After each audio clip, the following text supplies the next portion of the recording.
Good afternoon, everyone.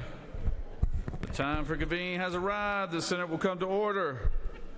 At this time, I will call on the good senator from the 6th to give us a report on our journal today. Good afternoon, Mr. President. You did a fine job down there at the budget signing. Very proud of you. Proud to know you. Might get your autograph later. Mr. President, we got a great long list of pages here today, so I'm just going to get rolling on it. Out of Decatur, we got Mallory Adams. From Fayetteville, we have a Logan Burr. From Carnesville, Grayson Carson. From Dunwoody, Yospin Castillo Morales. From Woodstock, Lillianne Cody. From Perry, Chloe Cross.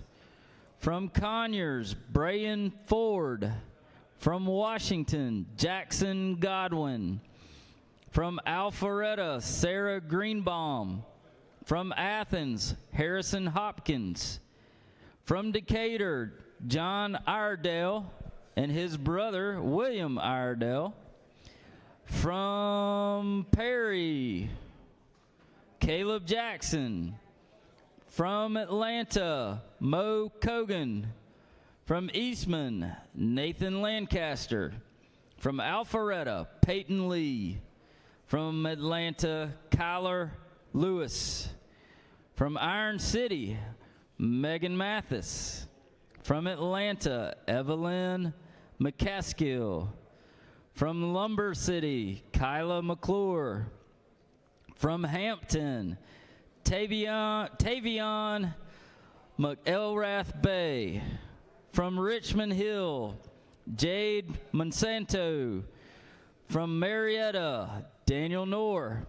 From Milledgeville, Sidney Pope. From Alamo, Jadaria Randolph. From Atlanta, Rose Silver.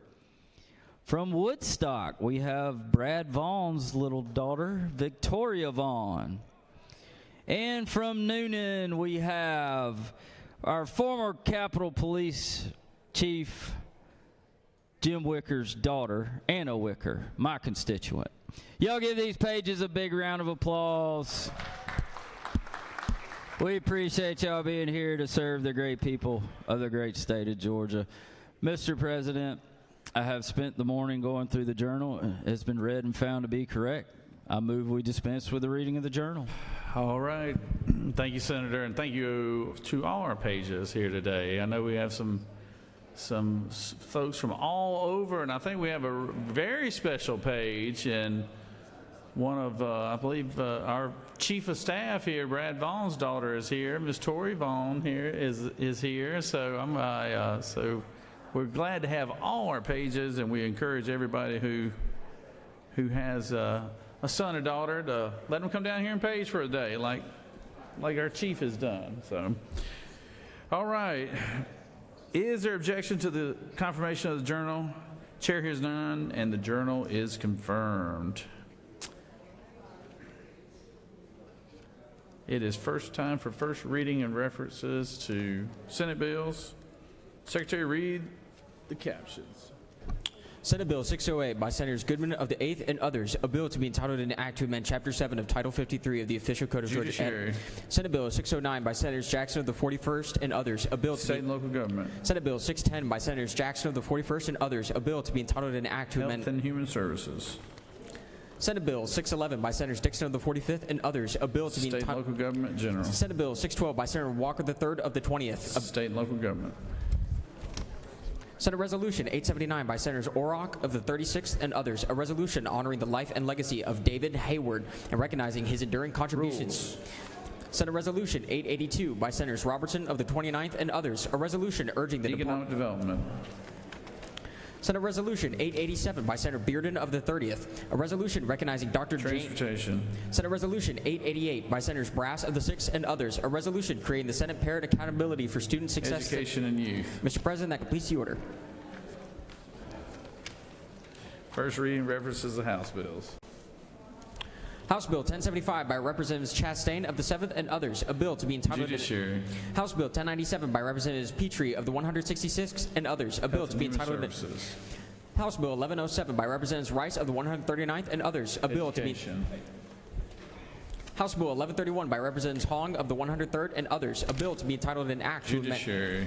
House Bill 1164 by Representatives Wade of the 9th and others, a bill to be entitled Education and Youth. House Bill 1262 by Representatives Lumsden of the 12th and others, Insurance and Labor. House Bill 1263 by Representatives Lumsden of the 12th and others. Insurance and Labor. House Bill 1274 by Representatives Reeves of the 99th Insurance and and Labor. House Bill 1278 by Representatives Hawkins of the 27th and others. Health and Human Services. House Bill 1344 by Representatives Reeves of the 99th and others. Insurance and Labor. House Bill 1357 by Representatives Franklin of the State 100. and local government. House Bill 1358 by Representatives LaHood of the 165th. State and local government. House Bill 1359 by Representatives LaHood of the 175th and others. A bill. State and local government.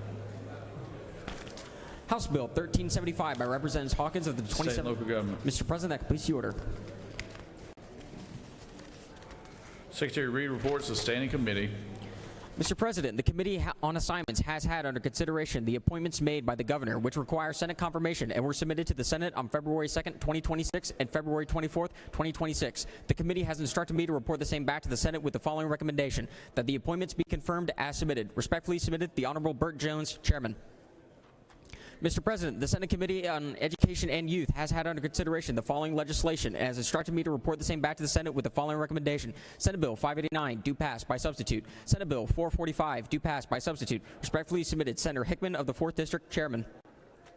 Mr. President, the Senate Committee on Ethics has had under consideration the following legislation as instructed me to report the same back to the Senate with the following recommendation: Senate Bill 573, do pass. Senate Resolution 838, do pass. Senate Bill 423, do pass by substitute. Senate Bill 568, do pass by substitute. Respectfully submitted, Senator Watson of the 11th District, Chairman. Dear Mr. Secretary, pursuant to Senate Rule 2-1.6, I hereby give notice that I will introduce a minority report to be read along with the majority report of Senate Bill 423, which passed out of the Senate Committee on Ethics on March 2nd, 2026. Sincerely, the Honorable Harold Jones II of the 22nd District. Dear Mr. Secretary, pursuant to Senate Rule 2-1.6, I hereby give notice that I will introduce a minority report to be read along with the majority report of Senate Bill 568, which passed out of the Senate Committee on Ethics on March 2nd, 2026. Sincerely, Minority Leader Harold Jones II of the 22nd District. Dear Mr. Secretary, pursuant to Rule 2-1.6, I hereby give notice that I will introduce a minority report to be read along with the majority report of Senate Bill 573, which passed out of the Senate Committee on Ethics on March 2nd, 2026. Sincerely, Minority Leader Jones II of the 22nd District. Dear Mr. Secretary, pursuant to Senate Rule 2-1.6, I hereby give notice that I will introduce a minority report to be read along with the majority report of Senate Resolution 838, which passed out of the Senate Committee on Ethics on March 2nd, 2026. Sincerely, Minority Leader Jones II of the 22nd District. Mr. President, the Senate Committee on Finance has had under consideration the following legislation and has instructed me to report the same back to the Senate with the following recommendation: Senate Bill 410, do pass by substitute. Senate Bill 515, do pass by substitute. Senate Bill 566, do pass by substitute. Senate Bill 576, do pass by substitute. Respectfully submitted, Senator Huffstadler of the 52nd District, Chairman. Dear Mr. Secretary, pursuant to Senate Rule 2-1.6, I hereby give notice that I will introduce a minority report to be read along with the majority report of Senate Bill 410, which passed out of the Senate Committee on Finance on March 2nd, 2026. Sincerely, Senator Orrock of the 36th District. Mr. President, the Senate Committee on Higher Education has had under consideration the following legislation and has instructed me to report the same back to the Senate with the following recommendation: Senate Bill 556, do pass by substitute. Respectfully submitted, Senator Burns of the 23rd District, Chairman. Mr. President, the Senate Committee on Insurance and Labor has had under consideration the following legislation and has instructed me to report the same back to the Senate with the following recommendation: Senate Bill 324, do pass by substitute. Respectfully submitted, Senator Harbin of the 16th District, Chairman. Mr. President, the Senate Special Committee on Investigations has had under consideration the following legislation and has instructed me to report the same back to the Senate with the following recommendation: Senate Bill 604, do pass by substitute. Senate Bill 605, do pass by substitute. Senate Bill 606, do pass by substitute. Senate Bill 607, do pass by substitute. Senate Resolution 875, do pass. Respectfully submitted, Senator Calzert of the 46th District, Chairman. Dear Mr. Secretary, pursuant to Rule 2-1.6, I hereby give notice that I will introduce a minority report to be read along with the majority report of Senate Bill 604, which passed out of the Senate Special Committee on Investigations on March 3rd, 2026. Sincerely, Minority Leader Jones II of the 22nd District. Dear Mr. Secretary, pursuant to Senate Rule 2-1.6, I hereby give notice that I will introduce a minority report to be read along with the majority report of Senate Bill 605, which passed out of the Senate Special Committee on Investigations on March 3rd, 2026. Sincerely, Senator Jones II of the 22nd District, Chairman. Dear Mr. Secretary, pursuant to Rule 2-1.6, I hereby give notice that I will introduce a minority report to be read along with the majority report of Senate Bill 607, which passed out of the Senate Special Committee on Investigations on March 3rd, 2026. Sincerely, Senator Jones II of the 22nd District.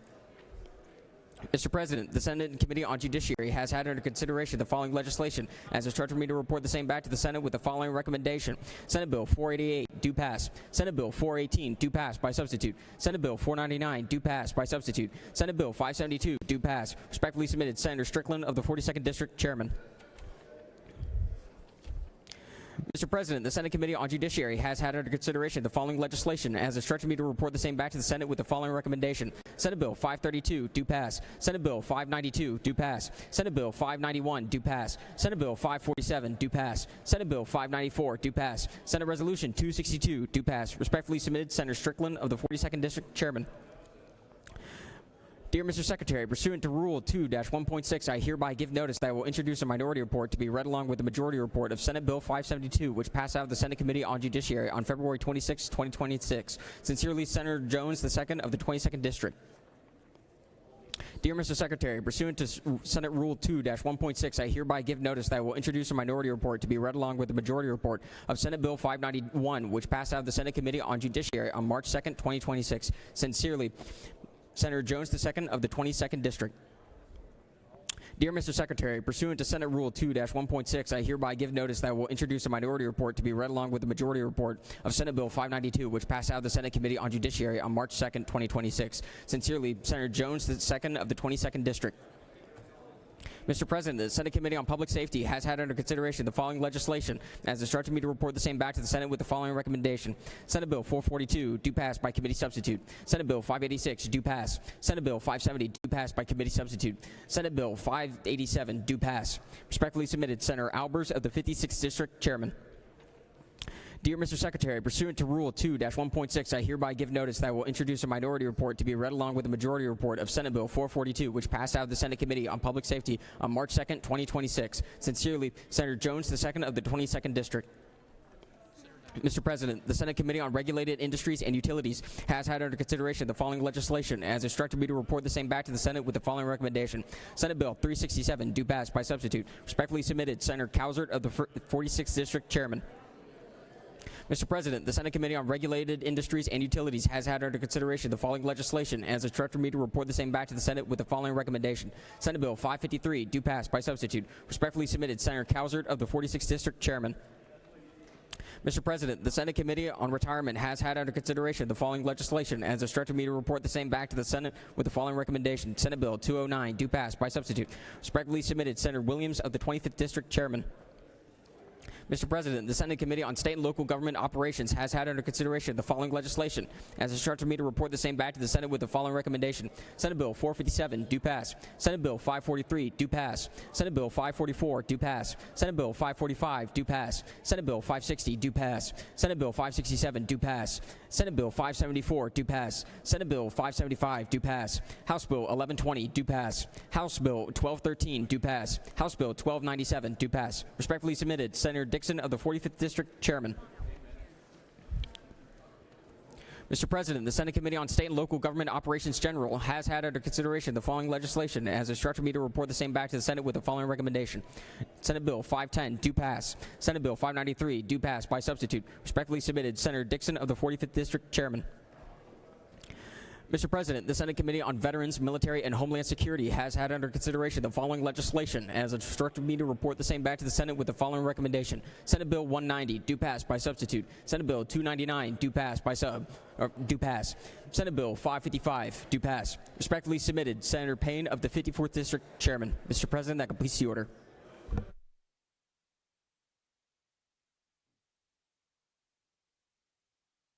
Secretary, read bills for the second time.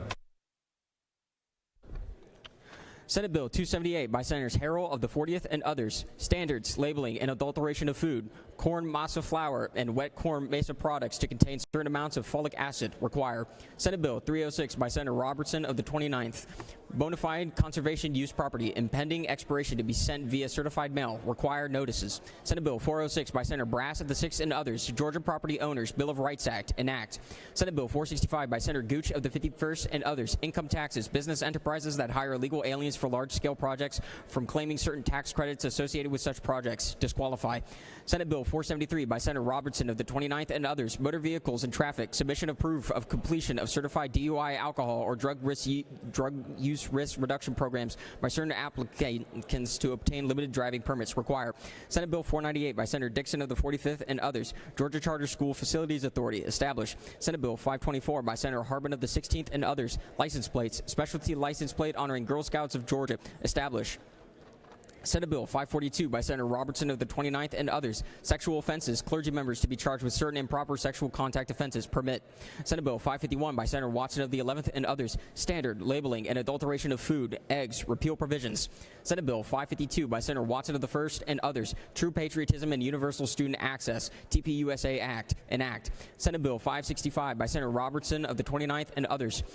Peace officers, the definition of law enforcement unit and peace officer to include members of police forces of nonprofit private colleges and universities. Revise. House Bill 1199 by Representative Carson of the 46th and others. Revenue and Taxation, Internal Revenue Code and an Internal Revenue Code of 1986. Revise terms and incorporate certain provisions of federal law into Georgia law. Mr. President, that completes the order.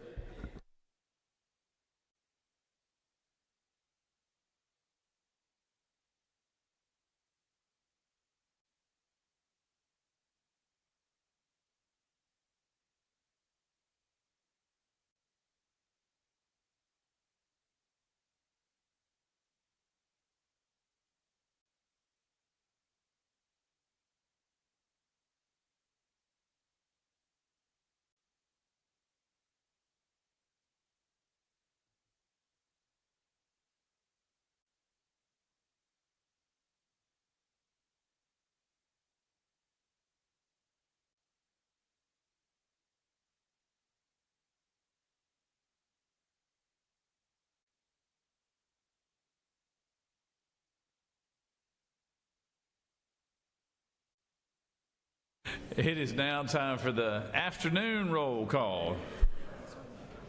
Are there any motions to excuse? Any motions? Recognize Senator from the 33rd. Thank you, Mr. President, and good morning, y'all. I ask for unanimous consent to excuse the senators from the 14th, 7, 39, and 36 for business inside the Capitol. Senators from 14th, 7th, 39th, and 36th, without objection, they're excused. Recognize Senator from the 30th. Thank you, Mr. President. I ask for unanimous consent to excuse the senator from the 27th for business inside the Capitol. Without objection, Senator from the 27th is excused. Recognize Senator from the 41st. Thank you, Mr. President. I ask for unanimous consent to excuse the senator from the 43rd. Without objection, Senator from the 43rd is excused. Any other motions to excuse? Secretary will call the roll. Senators, signify your presence by voting the yay switch. Secretary?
It is now time for the afternoon devotion. All senators, please take your seat and cease all conversation. I would ask that the doorkeeper secure the chamber at this time. We have a pastor here today, is no stranger to this chamber. Glad to have him back too. Recognize the senator from the 55th to introduce our pastor of the day and lead us in our pledge. Senator?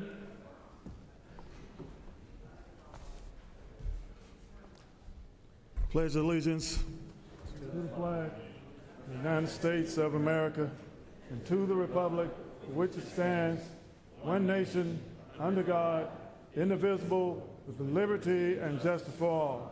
And the state flag. Pledge allegiance to the flag, principles for which it stands. Wisdom, justice, moderation, courage.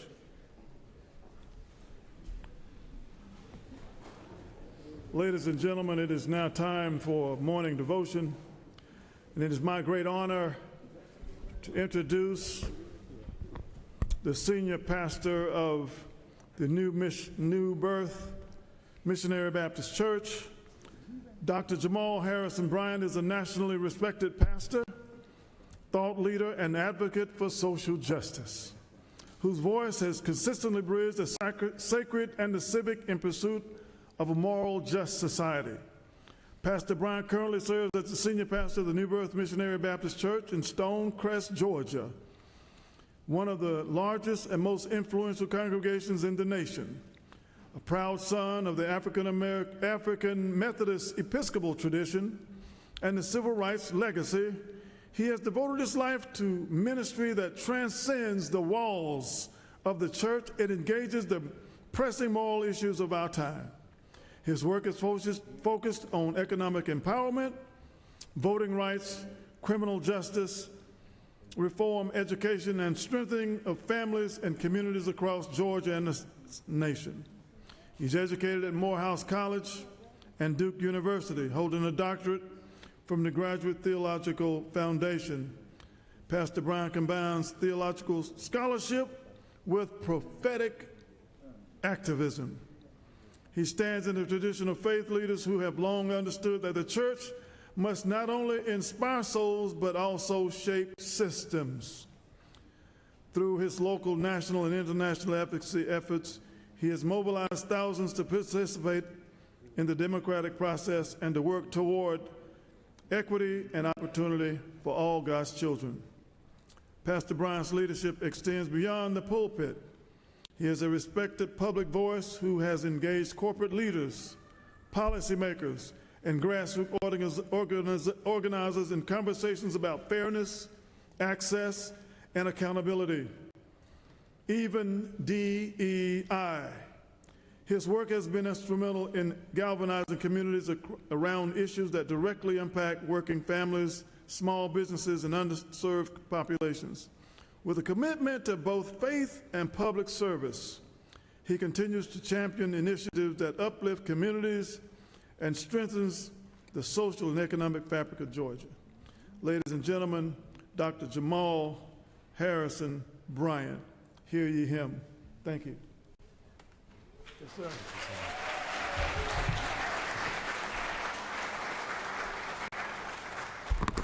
Thank you, Senator. Thank you, Mr. President. I am joined today by a retinue of those from New Birth Missionary Baptist Church, as well as a contingent of clergy from across the state of Georgia. As we gather in the solemnity of this auspicious place, there are 54,925 square miles in the state of Georgia. And most of them are occupied by people who are working to make their lives of their families better than the lot that they've been given.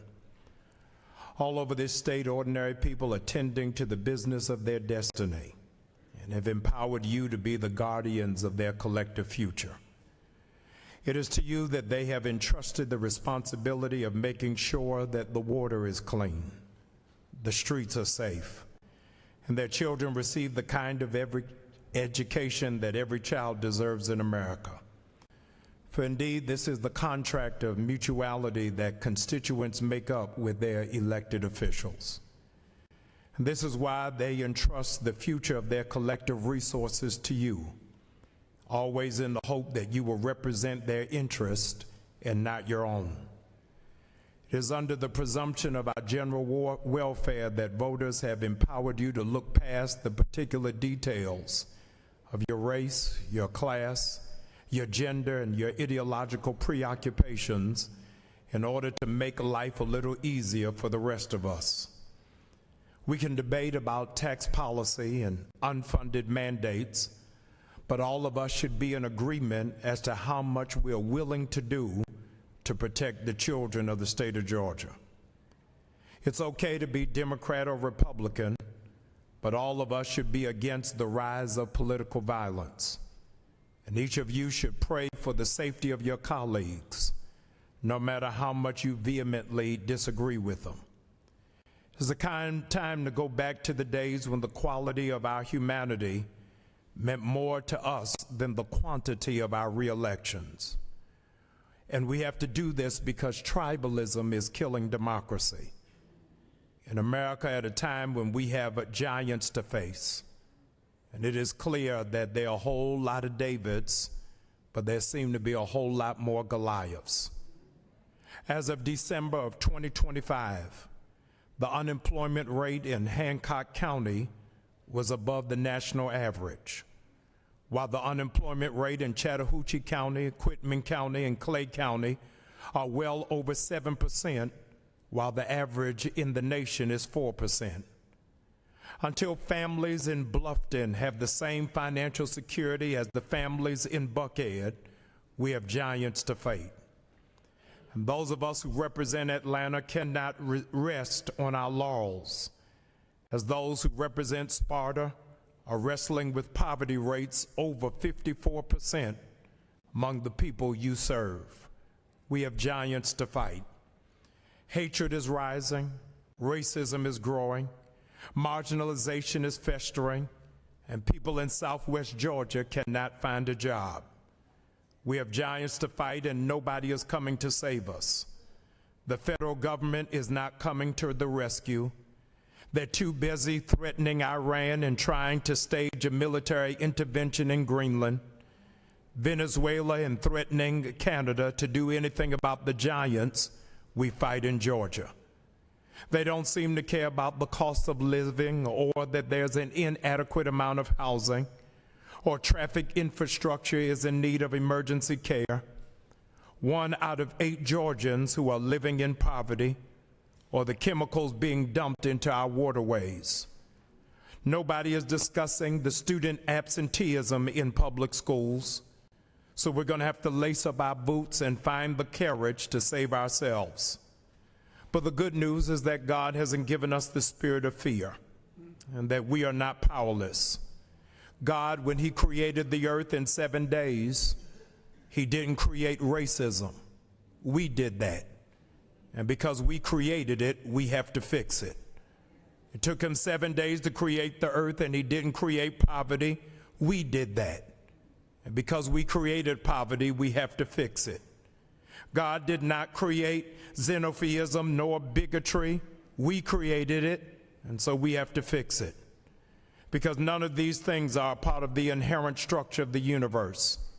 It means that hatred is not ontological, and it has no metaphysical or essential qualities to it.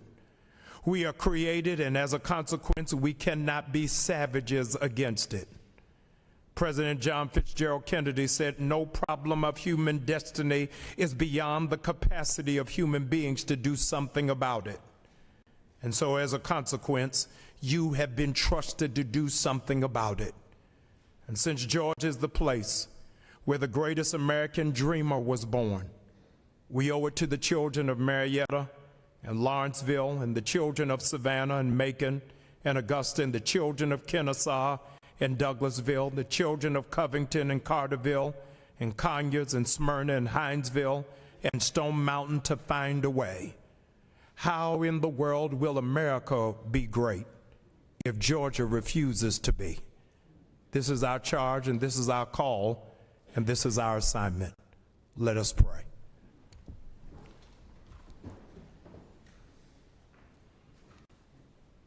Our heads are bowed, all eyes are closed. Good and gracious God, we thank you for putting a seed plot in us that now must come to harvest. I pray that you'll strengthen our arms so that we can pull other people up. I pray that you will lighten our feet so that we will step on nobody. I pray that you will enlarge our eyes so that we can see beyond ourselves. I pray that you'll broaden our back so that we can carry the least of these. I pray that you will strengthen our heartbeat so that we will find compassion. And I pray, dear Lord, that you will put in our bosom a fire that'll never go out. It's in your name that we pray. Amen.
We always like to introduce our pastors of the day, and to do that today, I want to recognize the senator from the 46th, the Classic City.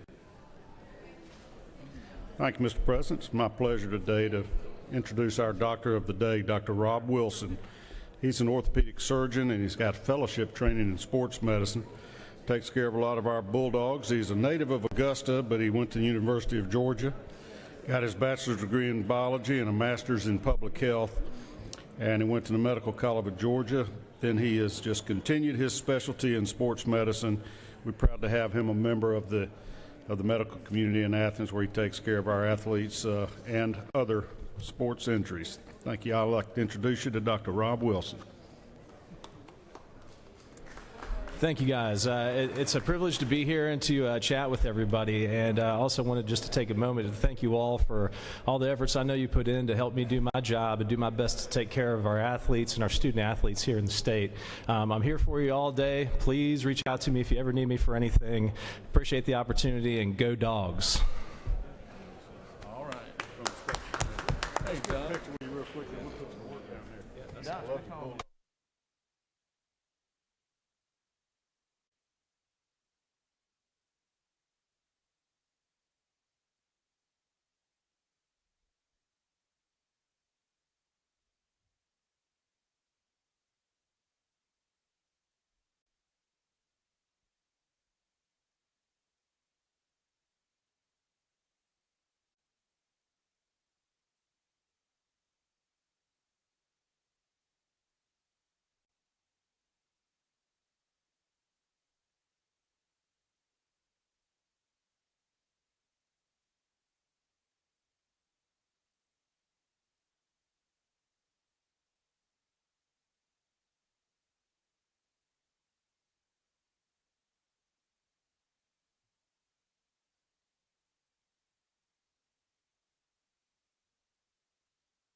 We have some very special guests here.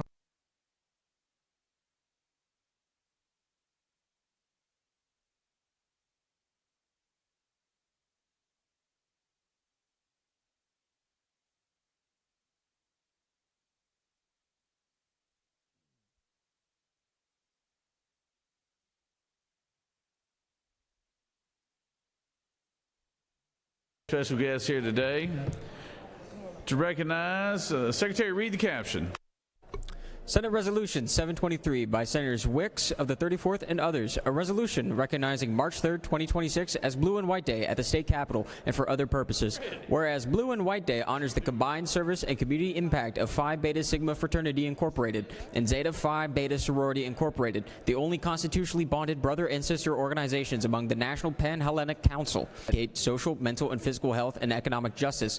Now therefore be it resolved by the Senate that the members of this body commend the combined efforts of Phi colleagues, the gentlewoman from the 12th and the gentlewoman from the 34th, as we celebrate Blue and White Day here at the Capitol with the men of Phi Beta Sigma Fraternity Incorporated and the ladies of Zeta Phi Beta Sorority Incorporated. And we have the distinct honor and privilege of having both state directors here with us, Brother Dr. Walter Stevens, the state director. And we love every single day, so thank you again. All right. Good job. Good job. We'll line up down here and get us a picture.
Are there any unanimous consents?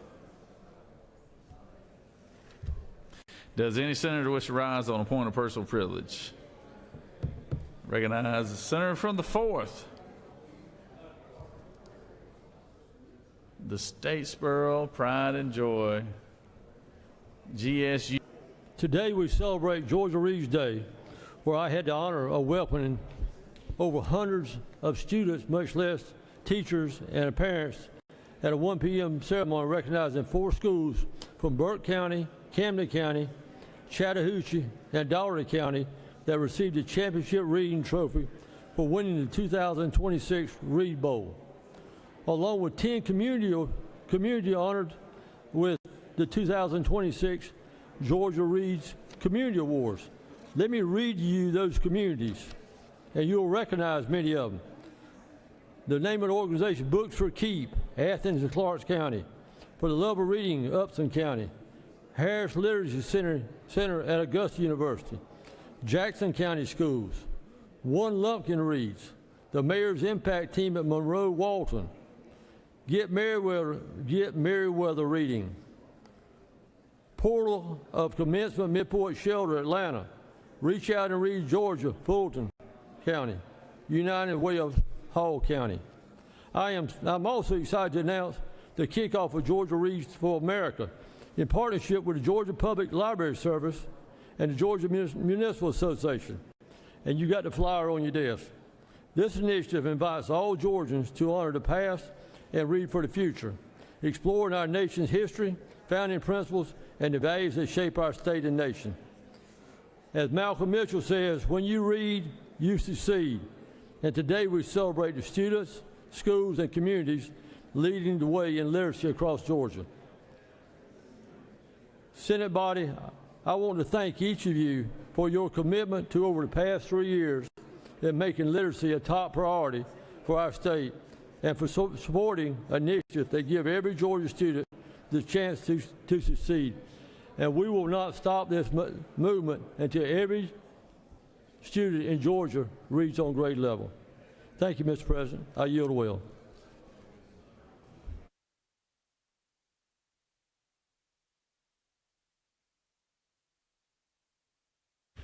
Recognize the senator from the 21st.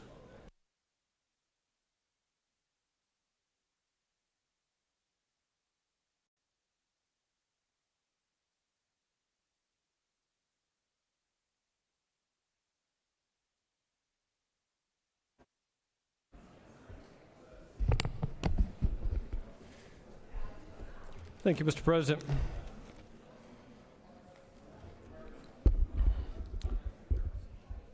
Senate colleagues, friends, and fellow Georgians. As a state senator from Georgia, I rise today in support of the recent military action taken by the United States against targets in Iran. These decisions are never made lightly. The use of force is among the most serious responsibilities of a nation. But there are moments in history when action becomes necessary, not for conquest, not for politics, but for justice, stability, and the protection of innocent lives. For too long, the people of Iran have endured oppression, violence, and systemic abuse under corrupt and brutal leadership. Entire communities have lived in fear. Families have been silenced. Basic human rights have been denied. When a regime commits crimes against its own people, when it uses intimidation, violence, and repression to maintain control, the world cannot simply look the other way. The recent strikes were not aimed at the Iranian people. They were aimed at dismantling the machinery of oppression. They were designed to weaken those who terrorize their own citizens and threaten regional stability. By targeting strategic assets tied to this leadership, we have taken decisive steps to eliminate the capacity for further crimes against the Iranian people. Liberation does not happen overnight. It is a process. It requires courage, not only from our servicemen and women, but from the people who will rebuild their nation. But make no mistake, when tyranny is confronted and its grip is broken, the door to freedom opens. America has always stood for the principle that all people are created with inherent dignity and rights. We believe that children deserve to grow up without the sound of bombs overhead. We believe that families deserve security in their homes. We believe that citizens deserve a voice in their own governance. Our military acts with precision, discipline, and an unwavering commitment to minimizing civilian harm. The goal is not destruction for its own sake. It is the restoration of peace and the creation of opportunity for self-determination. As Americans, we should be proud of the men and women in uniform who carry out these difficult missions. They do so not for personal gain, but to defend liberty and to stand against injustice wherever it threatens human life and freedom. History teaches us that evil flourishes when good people do nothing. In this case, we chose to act. We chose to stand on the side of the oppressed rather than the oppressor. The road ahead will require vigilance, diplomacy, and partnership. But today, we can say clearly, we have taken a stand for freedom, and we have sent a message that crimes against innocent people will not go unanswered. Thank you, and may God bless our troops and the cause of liberty around the world. Mr. President, I yield the will. All right, Senator. Good job. Recognize Senator from the 20th.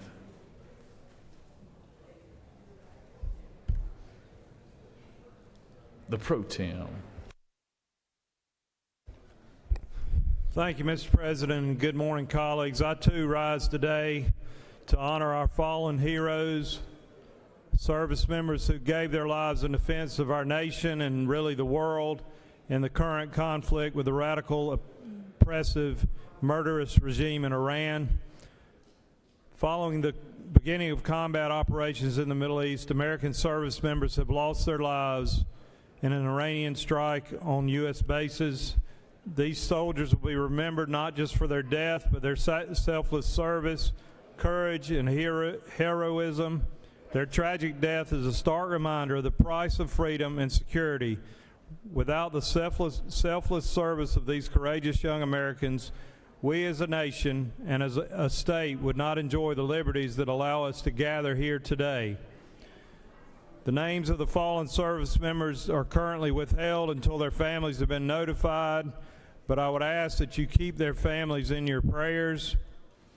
As we progress through the session, let the memory of their sacrifice be first in your heart, and let their example guide you to be the best possible public servant you can be to the state of Georgia.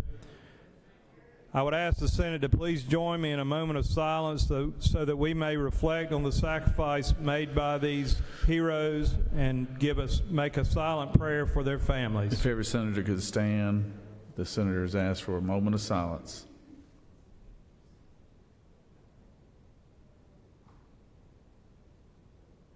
Amen. Thank you, Mr. President. Thank you, Senator.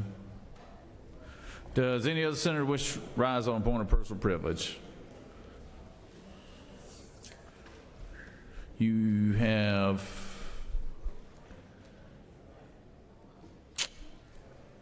recognized the senator from 47th. If it's not one side, it's the other. I'll tell you what. We're going to let y'all start having interviews before session starts. What do you think, 27th? I'll make this real quick. I want to make sure that folks understand. Look, I was a competitive shooter in high school and college. We all know we have a part to do when we deal with firearms. I don't know if any of y'all heard about the verdict today. We're dealing with the shooting in Appalachia and holding the father of Colton Gray, responsible for the actions of his son. To me, I think we ought to award the great work of the prosecuting attorneys, the district attorneys, and law enforcement that went on to prove that case. They don't know what the outcome will be as far as the punishment, but it is good to know that our court system works and we hold people accountable for misjustice in what's going on with firearms. So thank you for your patience. I'll yield.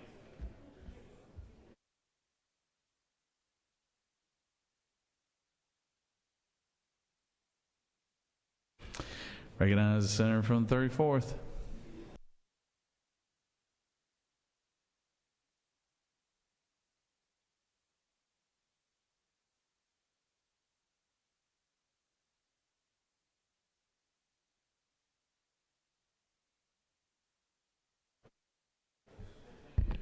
Good afternoon, Mr. President. As a 30-year Army veteran who has served from Somalia to Iraq in NATO operations, you did not just say those words, you lived them.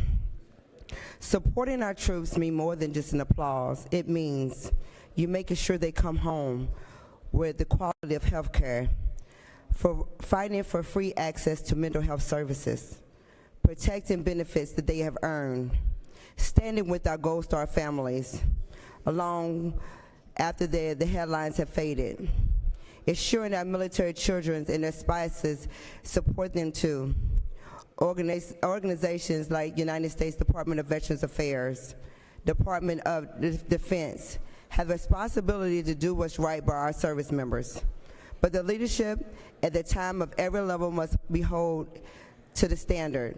Supporting our troops isn't about policies or political. It's about the patriots.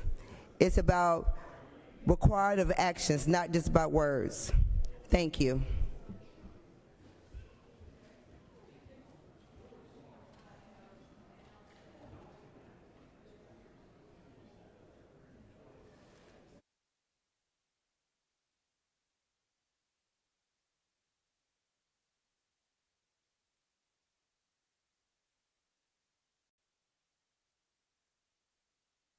Recognize the senator from the 27th.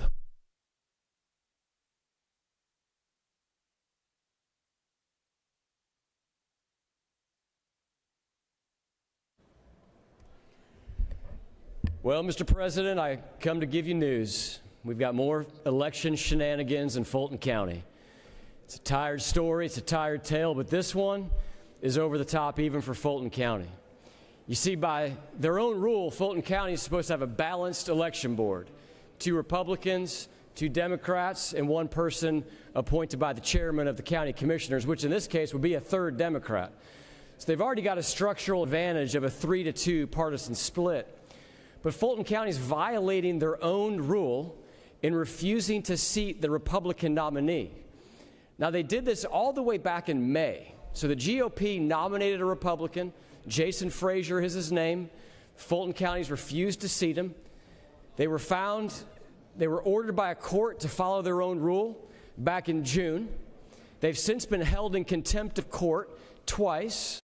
In August, they were levied a $10,000 a day fine, and they still refuse to seat the Republican member of the state election board.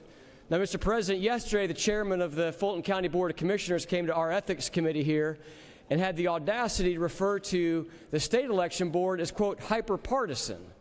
And meanwhile, the same gentleman is leading the charge to ensure that the Republican nominee does not get seated to the state election board. So I know that some of my colleagues like to, they feel bad, they think we're beating up on Fulton County, but goodness, can one of y'all call Fulton County and just tell them to follow the law?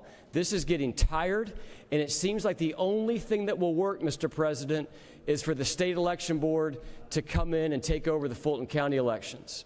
Mr. President, it's time, it's past time, and it is always Fulton County. I yield the will.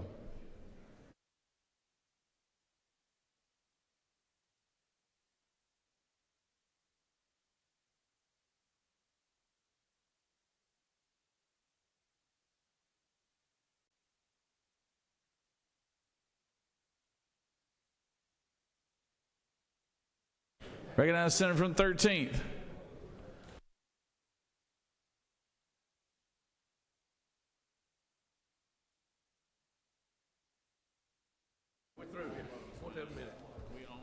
Thank you, Mr. President. Hey, colleagues, on your desk you'll find some pecans, cinnamon, and praline, and all these different varieties.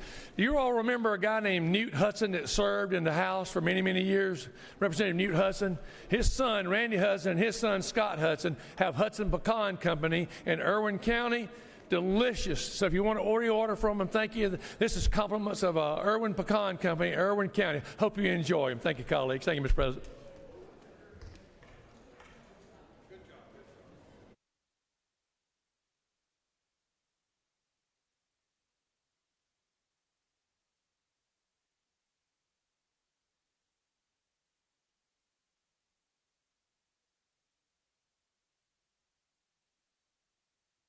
Recognize the senator from 35th.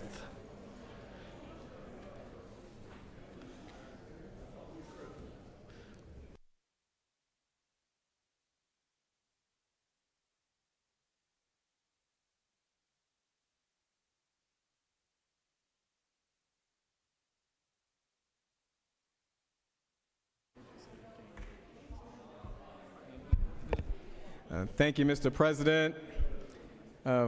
Just one point to make today, and that's again $7 billion. $7 billion.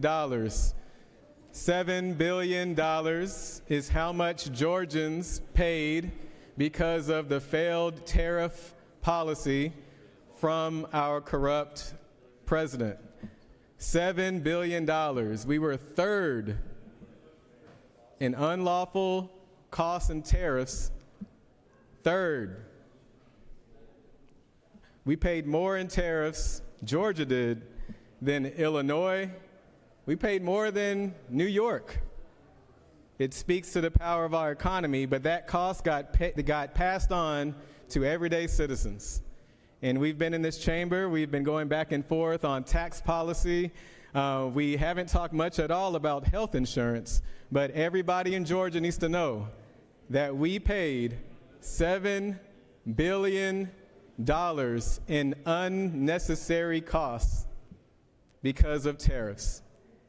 And I am looking forward to the day where both sides of the aisle, we can be constructively critical of our own party and of the other party.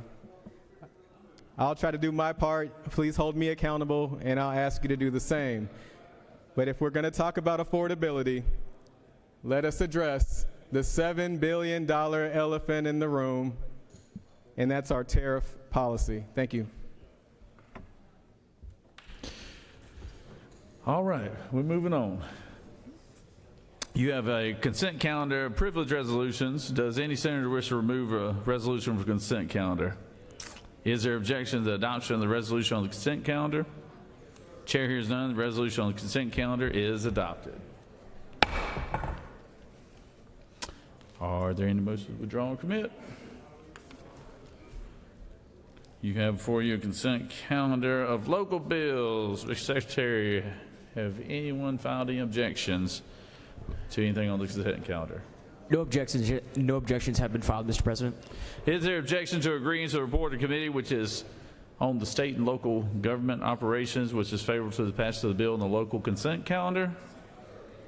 Chair hears none. Report of the committee is agreed to. The question is on the passage of the bill in the local consent calendar. All those in favor will vote yea. All opposed, nay. Secretary, unlock the machine.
On the passage of the bill, the yeas are 45 and the nays are 0. This bill on the local consent calendar, having received the requisite constitutional majority, is therefore passed.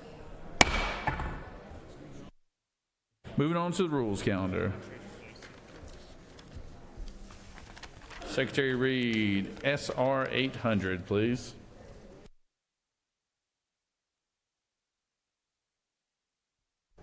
Senate Resolution 800 by Senators Goodman of the 8th and others, a resolution creating the Joint Study Committee on the Generational Sustainability of Family Farms and for other purposes. Mr. President, the Senate Committee on Agriculture and Consumer Affairs recommends that this bill do pass. Respectfully submitted, Senator Watson of the 1st District, Chairman. Mr. President, that completes the order.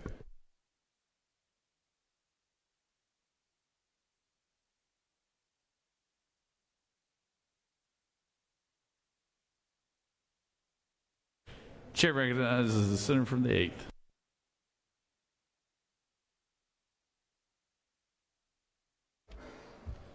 Thank you, Mr. President. I'll be quick. This is a bill for a joint House and Senate Study Committee on the Sustainability of Family Farms. I think everybody in this chamber is aware of the difficulties that are going on in agriculture in our rural communities right now. And I'm pretty excited about it, and I think that it shows as a General Assembly that we take it seriously, that it is a joint study committee. And with that, Mr. President, I'll answer any questions or yield the will. You have no questions, Thank Senator. you, Mr. President. Does any other senator wish to speak for or against the bill, the resolution? Chair hears none. Is there objection to the previous question being ordered? Chair hears none. The previous question is ordered. Is there objection to agreeing to the report of the committee which is favorable to the passage of the resolution? The chair hears none. The report of the committee is agreed to. Is there objection to the main question being ordered? Chair hears none. The main question is ordered. The question is on the adoption of the resolution. All those in favor of the resolution will vote yea. Opposed, nay. Secretary, unlock the machine.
On the adoption resolution, the yeas are 47, the nays are 0.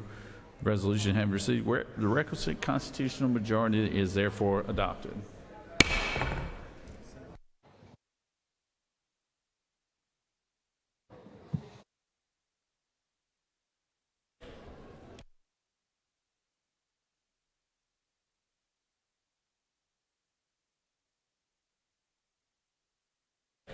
Recognize Majority Leader. Mr. President, it's unanimous consent to excuse the senator from the 46 for business inside the Capitol. Without objection, the senator from the 46 is excused. Secretary Reed, House Bill 377.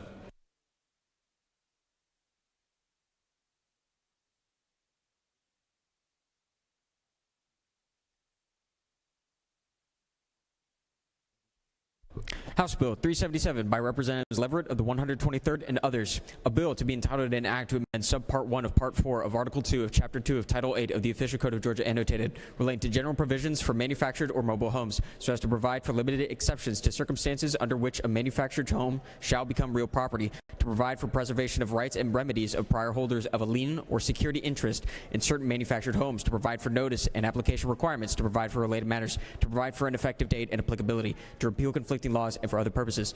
Mr. President, the Senate Committee on Government Oversight recommends that this bill do pass by substitute. Respectfully submitted, Senator Bearden.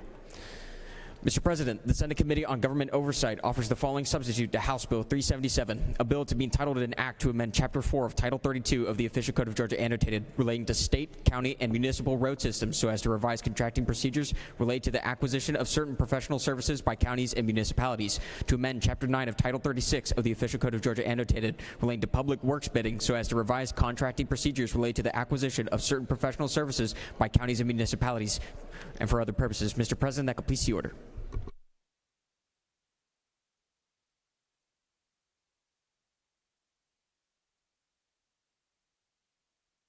Recognize the senator from the 37th.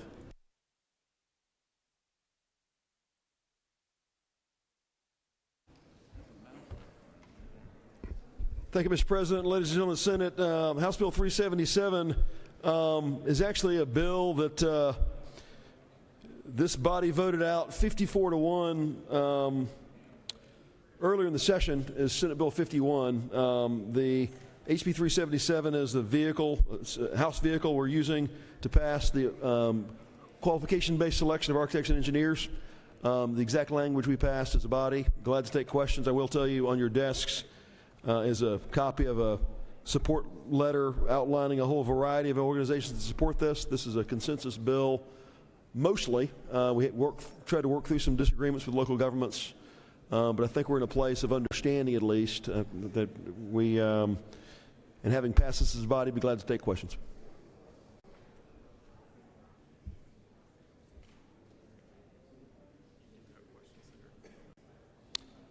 If there are no questions, I'll yield the will. Urge your support of what's. You have one question. Recognize the senator from the 27th. Thank you, Mr. President. Senator, do you yield? I do. Can you walk me through the current rules around sole source bidding? And one of the things I've heard about this is it may open the door to single sourced bids as opposed to competitive bids. Yeah. Under essentially the new qualifications based bidding. This does not change the terms of our statute with respect to what has to be competitively advertised. What this does say is, I think the analogy I share with people is when you're hiring someone to design a bridge or an overpass, do you want to hire the cheapest person or you want to hire the best person that meets your budget? I think the misnomer you see here is if in submitting qualifications, if there's only one firm that submits qualifications that chooses to submit quals after a competitive advertisement, an open advertisement, then the local government's not precluded from accepting that one if they think they're fully qualified. That's kind of the misnomer there. Do you further yield? I do. Can you envision a scenario in which qualifications can be written such that they only apply to one vendor that meets the qualifications, and therefore this is a way of allowing sole source bidding in under what would not be allowed under Georgia law currently? I don't know if that would be in areas perhaps of lower population or if that could even be done in more dense populated areas like the ones that you and I represent. I'd like to get your perspective on that, because that is something that when this came before a committee that I was on, I don't think it came out of that committee, but that was something that was discussed. Yeah, appreciate the question. If something were written in a way that were specifically targeted at one company, I think there'd be a very easy ability to overturn that in terms of being a competitive procurement. Procurements have to be open to an open class of organizations, and if that's violated, that's not substantially true. That could be relatively easily overturned by the courts. What you may find, and what you do find sometimes, is, for example, if there's one architect or engineer that has tremendous experience in an area, that has experience in the locality, that has experience in the building type, and is really uniquely expert, sometimes you'll find in the market, it doesn't happen much, but sometimes in the market, folks will look around and realize, yeah, this person is overwhelmingly the best. This person's is very likely to win because they've got the unparalleled qualifications, and sometimes other firms won't choose to submit qualifications at all.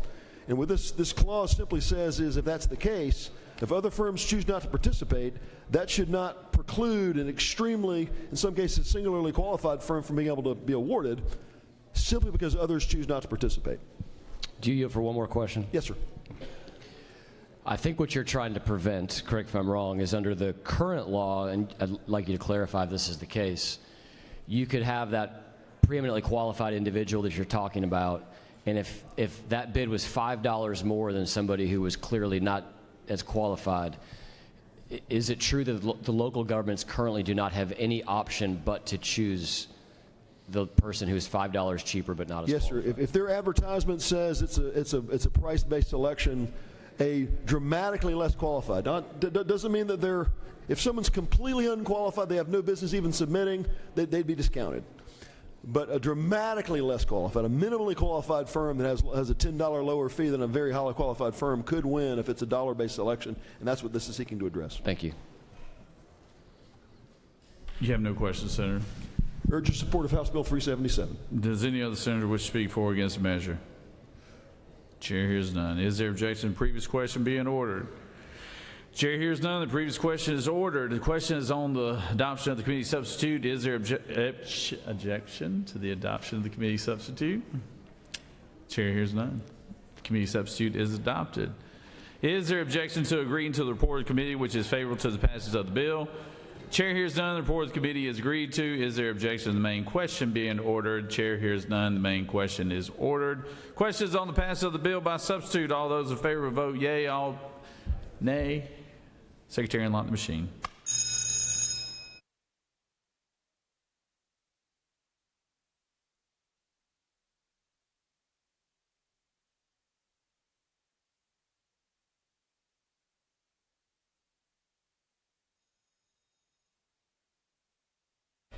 Recognize Pro Tem. For what purpose do you rise?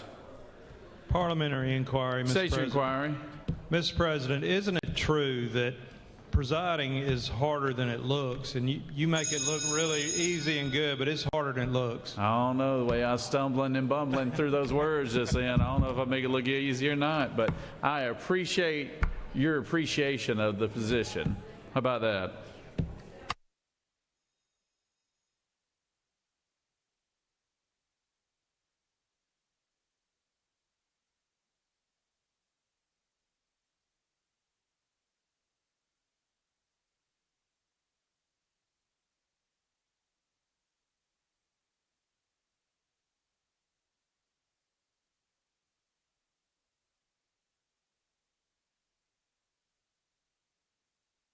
On the passage of the bill, the yeas are 45, the nays are 6. This bill, having received requisite constitutional majority, is therefore passed by substitute. Senator, for the 45th, for what purpose do you rise? Mr. President, isn't it true that it's Special Education Day here at the Capitol? And I've got a group here in the back that is here today knows and of would what love he to speaks. recognize them, sir. Thank you. You do have some there, Senator. Why don't you tell us who they are real quick, Senator, so we can recognize them properly? We've got several. We've got Chelsea. She's here with us. She's actually she's running for the Gwinnett County School Board. Oh, now we can't have campaigns now going on in here. We got enough people running for office in here already now. So just doing a little stumping. All right. Well, so this is a group of ladies from Gwinnett County School System. Is that right? Special ed school system. Correct. All right. Let's all over the state. Well, let's give them a big round of applause for what they do.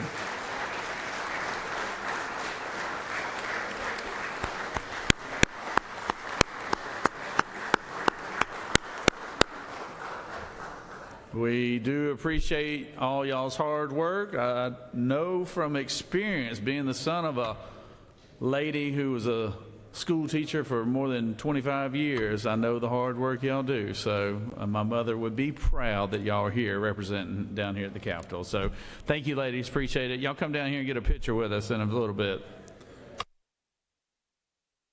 Secretary, read the caption on Senate Bill 240. Senate Bill 240 by Senator Williams of the 25th and others, a bill to be entitled an act to amend Chapter 4 of Title I of the Official Code of Georgia annotated relating to holidays and observances so as to designate April of each year as Georgia Native Plant Month, to provide for related matters, to repeal conflicting laws, and for other purposes. Mr. President, the Committee of the Senate on Natural Resources and the Environment recommends that this bill do pass by substitute. Respectfully submitted, Senator Anderson of the 24th District, Chairman.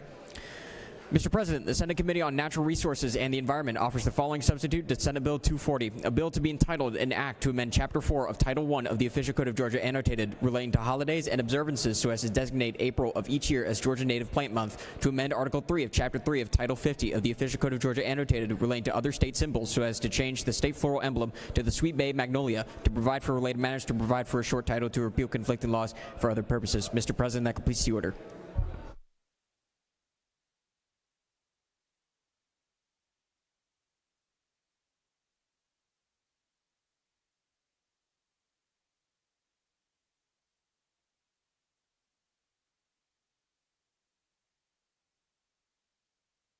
Recognize the senator from the 25th.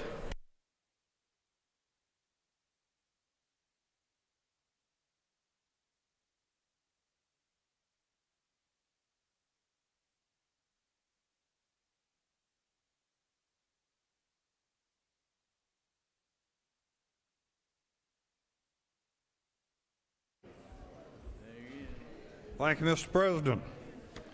Thank you. Y'all had a handout on your... If we could have everybody's attention real quick, because we have a senator presenting a bill in the well, so if everybody could. And this is one of the most important bills you will see this session. Pay attention.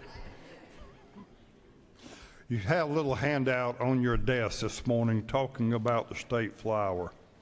Something that I'd started working on about 3 years ago, and then House Representative Deborah Silcox got in there with me, and we started working on this. And I had an outstanding Georgian, Virginia Lynch, down in Putnam County that does a lot of habitat stuff and working on gardens. And she had come to me and said, we need to change the state flower. That Cherokee rose came from China. I wasn't aware of that. Yeah, the Cherokee rose actually came from China. We want to change it from the Cherokee rose to the Sweet Bay Magnolia. The Sweet Bay Magnolia happening to be a native Georgian plant, actually native to here to Georgia. We even have letters from the Cherokee Nation. They have no objection to this. Yes, change it. That's fine with us. So they even said that the Sweet Bay Magnolia had medicinal qualities, not to be confused with hemp, not to be confused with any of that other natural growing stuff, but actual Indian medicinal qualities. So, you know, I had a little push from my wife, Donna, my daughter-in-law, Holly, that are both in garden clubs, and I know other senators have come to me that they've heard from their garden clubs. So, like I said, ladies and gentlemen, I ask for your favorable consideration, and with that, I'll leave the well. Thank you.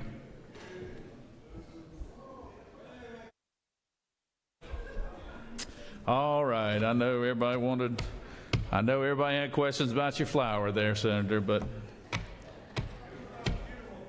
we got to move on here. We got to move on.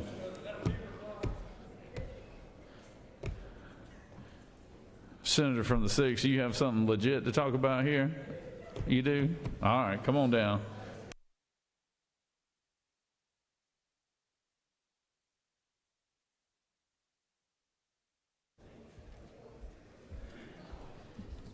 That was a fair question, Mr. President. But I have something very legit. This bill came to me about 2 years ago. Senator Williams and the senator from the 25th and Representative Silcox have been working on this for several years. And at first I did not agree with the premise of what we were doing. But after sitting down with these groups and learning that the Cherokee rose is not native to Georgia, and the issues that can bring on our local ecosystem, I started looking into it further, and then I was reminded of one of my favorite authors is Thomas Carlyle, and in his book Sartor Resartus, in the book 3rd, chapter 3, there's the title of that chapter is Symbols, and it talks about the duties of a legislator. And the duties of a legislator is to recognize when a symbol has lost its meaning and quietly make it go away. And so as I thought of that passage and I thought about this, it is now time for the Cherokee Rose to go away. But I wanted to make sure we were doing our due diligence, and so I asked the advocates to go to our Georgia recognized Cherokee tribes. We have 2, and make sure that to get their permission that this was going to be okay. And I have received letters from both tribes that they are okay, and they have no ties to the Cherokee Rose.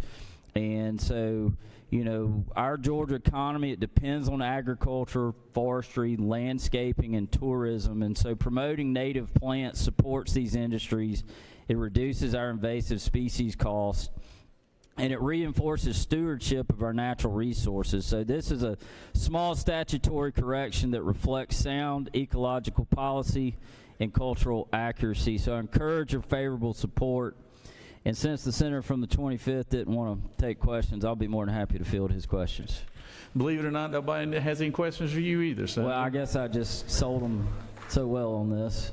But it's time. The time for the Cherokee Rose has passed. Oh, we do actually have a question. And it is time for the Senator. Sweet Bay Magnolia. Senator from the 18th, do you wish to ask a question? Does the senator yield the well? I will yield for our newly elected freshman senator from the 18th. Is this taking a stand against the Cherokee Rose equivocal to... You're going to have to speak up, sir. Is taking a stand against the Cherokee Rose equivocal to taking a stand against China? No, we're taking a stand against invasive species that can disrupt our ecosystem. Wow, great answer, Senator. You ought to yield on that one. That was impressive, Senator.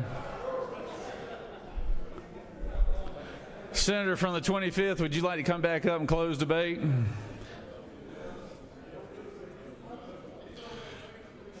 Senator from the 27th, you wave. All right. The senator from the 18th coming in with a high heater on you. Does any other senator wish to speak for or against the measure? Chair hears none. Is there objection to the previous question being ordered? Chair hears none. The previous question is ordered. Question is on the adoption of the committee substitute. Is there objection to the adoption of the committee substitute? Hearing none, the committee substitute is adopted. Is there objection to agreeing to the report of the committee, which is favorable to the passage of the bill? Chair hears none. The report of the committee is agreed to. Is there objection to the main question being ordered? Chair hears none. The main question is ordered. Question is on the passage of the bill by substitute. All those in favor vote yea. All opposed nay. Secretary, unlock the machine.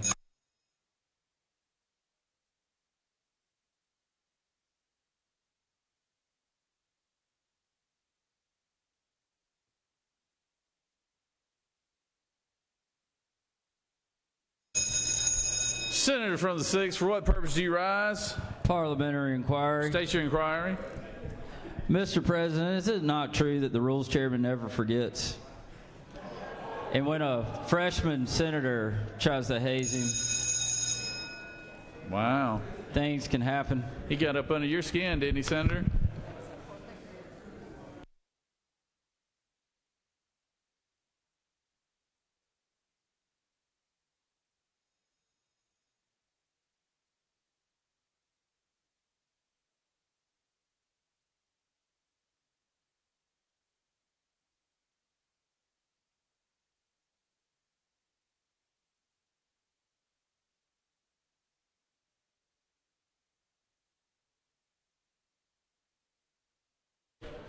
On the passage of the bill, the yeas are 53, the nays are 0. This bill never received the requisite constitutional majority. Is therefore passed by substitute.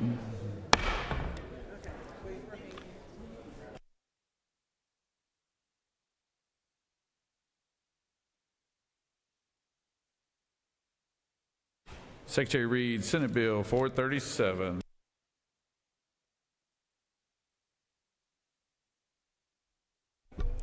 Senate Bill 437 by Senators Dixon of the 45th and others. A bill to be entitled an act to amend Part 2 of Article 1 of Chapter 2 of Title 8 of the Official Code of Georgia annotated relating to state building, plumbing, and electrical codes so as to provide for acknowledgement of an applicant's use of a private professional provider to conduct a plan review or inspection, and that such review or inspection may proceed regardless of whether the local governing authority had performed its own plan review or inspection, to provide for related matters, to provide for an effective date and applicability, to repeal conflicting laws, and for other purposes.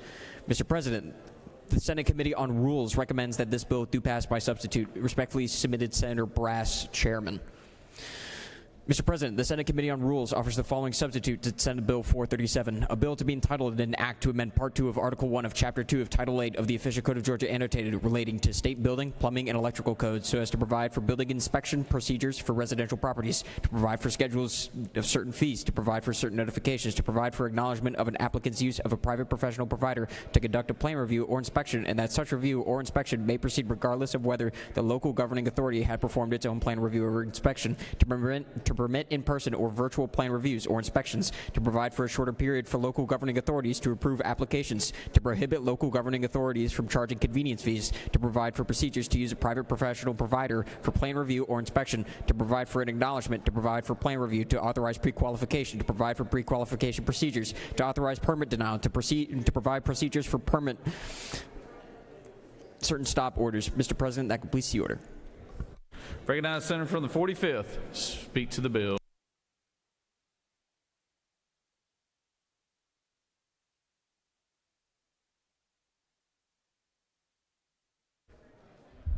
Thank you, Mr. President. Senate colleagues, I bring Senate Bill 437 before you today. It has to do with the home building industry, and its intent is to cut red tape and make the permitting process more clear and quicker. What the bill does, it's clarification on third-party inspections, and also it provides options for virtual inspections. In existing statute, it allows for third-party plan review and inspections. However, there is some discrepancy within the code about whether a contractor or a property owner needs to wait 30 days before they can engage a third party to perform that plan review and inspection. The bill also clarifies that private party professionals may be used immediately. It accelerates the timeline from 30 days to 15 business days for a plan review or an inspection, and that cuts red tape and is business friendly. It also allows for the virtual option for inspections, and it is geared and neck down only to residential buildings under 3 stories. And it is included for, as far as the virtual option, it is for HVAC, roofing, mechanical, and other things like that as far as inspections. But it does not mandate virtual. It just gives another tool in the tool chest for local governments. 17 other states are already allowing virtual options. These virtual inspections are geotagged for proof of address. There's a permanent recording for an audit trail for inspections. The virtual option also adds a same-day turnaround for minor issues, like if you had an inspection, an electrical inspection, and there was a 2x4 that was busted because they drilled through too quickly. They could do a virtual inspection same day, make the fix, and move on instead of having to wait a day or two for the inspector to make time to make it back out to the house. It also, if a third-party private provider is used, the local government still receives 50% of their fees. It creates one standard for DCA website instead of hundreds of different forms. Nothing in this bill changes required licenses or It's a good bill, Senator. It's a good bill. Yield the well. You got it. Everybody's going to vote for it. I still got another page to go through. Bye. Go. I was trying to get everybody to take a nap before we had to vote. I just go push their button. You got it, baby. You got it. You got it. He might vote against it. We won't call on him again. All right? I'll yield the well. All right. When you got it sold, you got to walk away from the sale, right? All right, any other senator wish to speak for or against the measure? Chair hears none. Is there objection to the previous question being ordered? Chair hears none. The previous question is ordered. Question is on the adoption of the committee substitute. Is there objection to the adoption of the committee substitute? Hearing none, the committee substitute is adopted. Is there objection to agreeing to the report of committee which is favorable to the passage of the bill? Chair hears none. The report of committee is agreed to. Is there objection to the main question being ordered? Chair hears none. The main question is ordered. The question is on the passage of the bill by substitute. All those in favor of the bill vote yea. Opposed nay. Secretary, unlock the machine. I do see the First Lady of the 45th is back there. Oh, I see. Look at her. Everybody, stand up and wave to everybody. Let's give her a big round of applause. She's the best, absolute best. So glad to have you here today, Ms. Dixon.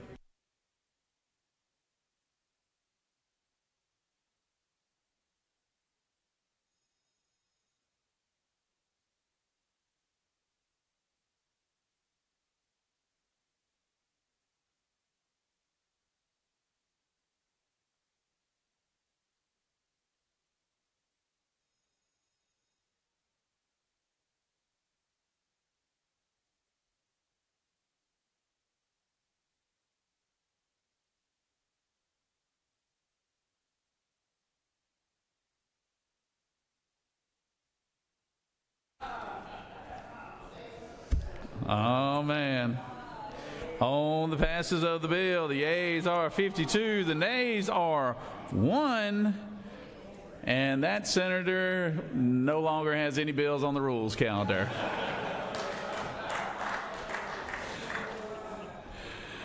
All right, this bill having received the requisite constitutional majority is therefore passed by substitute. Secretary Reed, SB 443. Senate Bill 443 by Senator Summers of the 13th and others, a bill to be entitled an act to amend Article 2 of Chapter 11 of Title 16 of the Official Code of Georgia annotated relating to offenses against public order so as to increase the punishment for the offense of obstructing highways, streets, sidewalks, or other public passages, to provide for enhanced punishment in certain instances, to authorize civil liability for damages, to provide for related matters to repeal conflicting laws, and for other purposes. Mr. President, the Senate Committee on Judiciary recommends that this bill do pass. Respectfully submitted, Senator Strickland of the 42nd District, Chairman. Mr. President, the Senate Judiciary Committee offers the following substitute to Senate Bill 443, a bill to be entitled an act to amend Article 2 of Chapter 11 of Title 16 of the Official Code of Georgia annotated relating to offenses against public order so as to provide for the offense of obstructing highways or streets, to provide for punishment, to authorize civil liability for damages, to provide for related matters, to repeal conflicting laws, and for other purposes. Mr. President, that completes the order. I recognize the senator from the 13th District to speak to Senate Bill 443.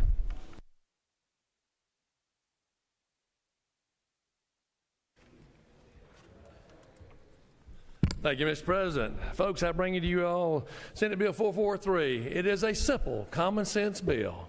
It is something that parents should have taught people a long time ago. Don't block the streets. It has nothing to do with sidewalks, other issues. It's simply that don't block any kind of roads, because that way you don't stop a parent from getting to school or vice versa. You don't stop an ambulance. You don't stop a fire truck, whatever. You want to protest? I'm all for it. I'll sit there and protest with some folks. You just don't do it in the middle of the roads. That's what Senate Bill 443 says. Any questions, Mr. President? I yield the will. You do have some questions, Bring Senator. them on. Bring them on. Chair recognizes the senator from the 4th. Thank you, Mr. Pro Tem. Senator, you yield? Absolutely. Just clear up something for me, because I have multiple phone calls from my area. Does this, if somebody's out on a sidewalk protesting, does this take them off the sidewalks? Absolutely not. They can protest from the sidewalk, corners, whatever, just not in the middle of roads. Good. Thank you, Mr. Chair recognizes the senator from the 55th for a question. Will the gentleman yield? I got you. Go ahead. I think you may have just answered my question, but if we have people exercising their First Amendment right, will it yield to this particular legislation? If they are on the sidewalk and there is a public gathering right here on the Capitol, at the Capitol or in the county square, and they happen to be on a sidewalk when someone is speaking like Jesus. Senator, the question, if I understand your question, this bill is simply to keep people out of the main roads of public transportation. That's it. And this, with the gentleman further yield? Absolutely. And this will not be used by law enforcement or anyone else to punish people exercising their right in a disparate. This bill becomes what they call a highly aggravated misdemeanor, Senator. It simply says that if people do not move when ordered to by law enforcement or other personnel that are designed to give those orders, they can it can be charged with a highly aggravated misdemeanor if they don't get out of the roads. But not on the sidewalks and not on the steps. Chair recognizes the senator from the 8th for a question. Thank you, Mr. President. Does the senator yield? From Agriculture Chairman, go ahead. So, Senator, this question comes from my page, Nathan Lancaster, who's here with me, and his dad is in the balcony. His dad wrote the most comprehensive book that I've ever read on the Georgia farmers strike. And Nathan just wants to know if your bill will affect the tractor cage if we ever want to bring them back again. Absolutely. We put a carve out just for that in the bill. Thank you, Senator. Chair recognizes the senator from the 2nd. Thank you, Mr. President. To my good friend, do you yield? Absolutely. Senator, on the anniversary of the march to Selma across the Edmund Pettus Bridge, if that type of civil rights demonstration were to take place here in Georgia, would it be illegal under this bill of a high and aggravated misdemeanor? In regards to the march? The civil rights demonstration Dr. King led a group of protesters across the Edmund Pettus Bridge, and it became known as Bloody Sunday as they were met by National Guard and state patrolmen. So if that type of demonstration were to take place again today and they were to march across a bridge in Georgia, that would be a high and aggravated misdemeanor. It is my understanding that would be receive a permit, and then it would not be, they could do that if they received the permit. Senator, thank you for that question. Chair recognizes the senator from the 29th.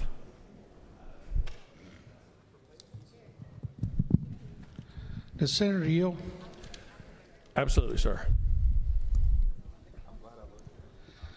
Senator, I appreciate your legislation and appreciate the intent.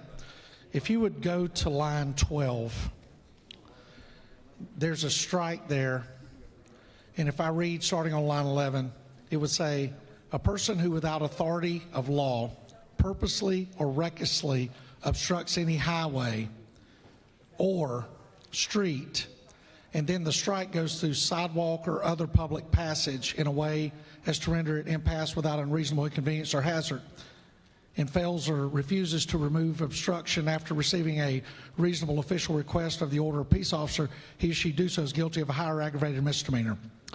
My question to you is, if a properly permitted protest, which allows individuals to gather on a sidewalk, and in many communities, these individuals have to be moving on the sidewalk in their protest.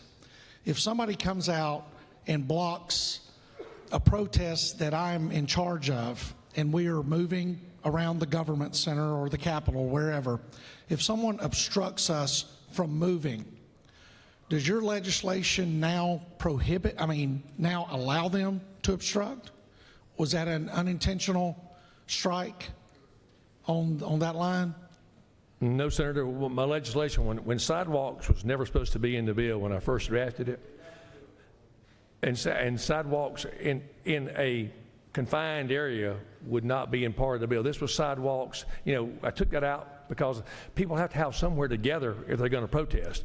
Just can't go to the road. No, and I agree they have to protest. My concern, if the senator will continue to yield, certainly, would it not be true that by doing the strike that we do allow obstruction on the sidewalk now? Senator, I have to yield to a judge on that one.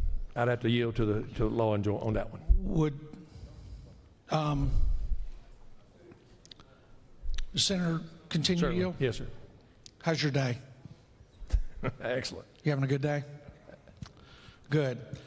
My concern, Senator, and you please let me know if I'm misreading this, my concern is, and I have been permitted to many protests that I have set up and participated in, and as long as the group of individuals that I was protesting with, as long as we were moving on the sidewalk, we were within the rules and the laws of the communities in which we were protesting.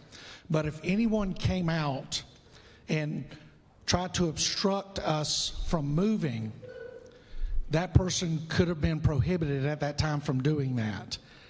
My concern in this trial, because what you're adding is you're adding this in existing code, is that not correct? Absolutely. Okay, so would that strike in existing code allow someone to obstruct me and my group's ability to walk up and down a public sidewalk? Was that your intent? That's my intent. Your group was permitted. That's the key word that you had there. Right. The ones that would be obstructing that were not permitted could be, I guess, charged with a highly aggravated misdemeanor if they were interrupting or causing issues. If I understood your question correctly. Yeah, that would be my concern. Thank you, Senator. Thank you. Chair recognizes the senator from the 31st. Will the senator yield? For the majority leader. Senator, do you have any? Sir? Do you have any sidewalks in Crisp County that are your favorite? We have 2. Where are they located? Or 3. You'll further yield. Thank you. Do you have any intersections that you've seen? I understand you. Will the senator yield? Yes, sir. Senator, do you have any intersections in Crisp County that have been an issue where you've had protests in the middle of an intersection or roadway? Everybody in Crisp County follows the law, Senator, and we all get permits to do what we need to do, and we do it correctly. Will the senator further yield? Absolutely. Do you have any counties in your district where this has been an issue in the middle of a roadway or intersection or highway or sidewalk? Now you're picking on my counties. All Actually, my I'm counties. just stalling. All my counties are solid, Senator. All right. The senator further yield? Yes. Do you know what the temperature is outside? I certainly do. What's the temperature? 57. That's not too bad. Will the senator further yield? I do. I know what the price of milk is too. What? Who's your favorite county commissioner in your Senate district? My favorite county commissioner? Yeah. He was named Cardin Summers, but now he's a senator. Oh, okay. I got to leave it on that. Thank you, Senator. You're welcome. Mr. President, I think I yield the well. Senators yielded the well. We've got a late arriving amendment, hence the conversation, I guess. Chair recognizes the senator from the 29th to speak to the measure.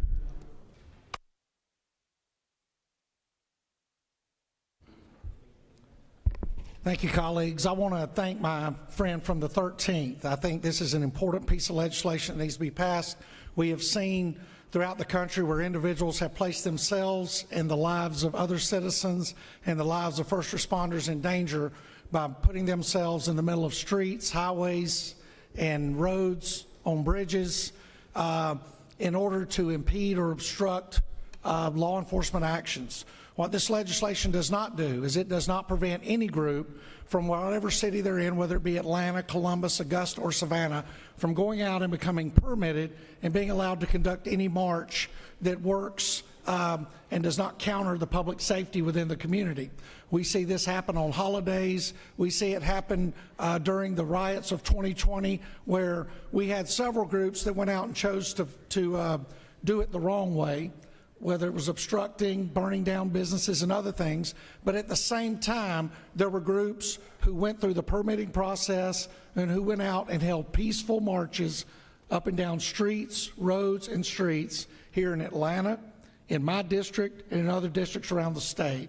And all the senator is attempting to do, which I commend him for doing that, is to protect individuals by making sure that they exercise their First Amendment rights in a way that protects them, protects the other citizens within the community, and also protects the first responders that must be able to respond in times of emergency. And with that, Mr. President, I yield the well.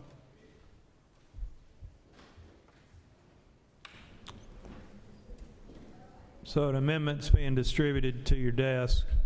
Senate will suspense for a minute.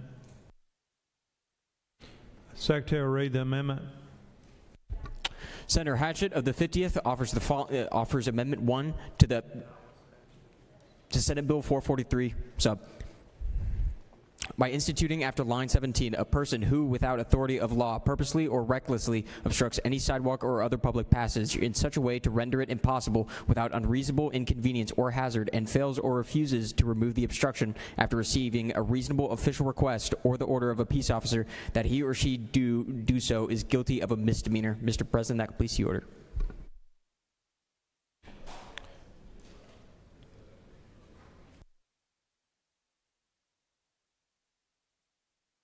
Chair recognizes the senator from the 50th to speak to his amendment.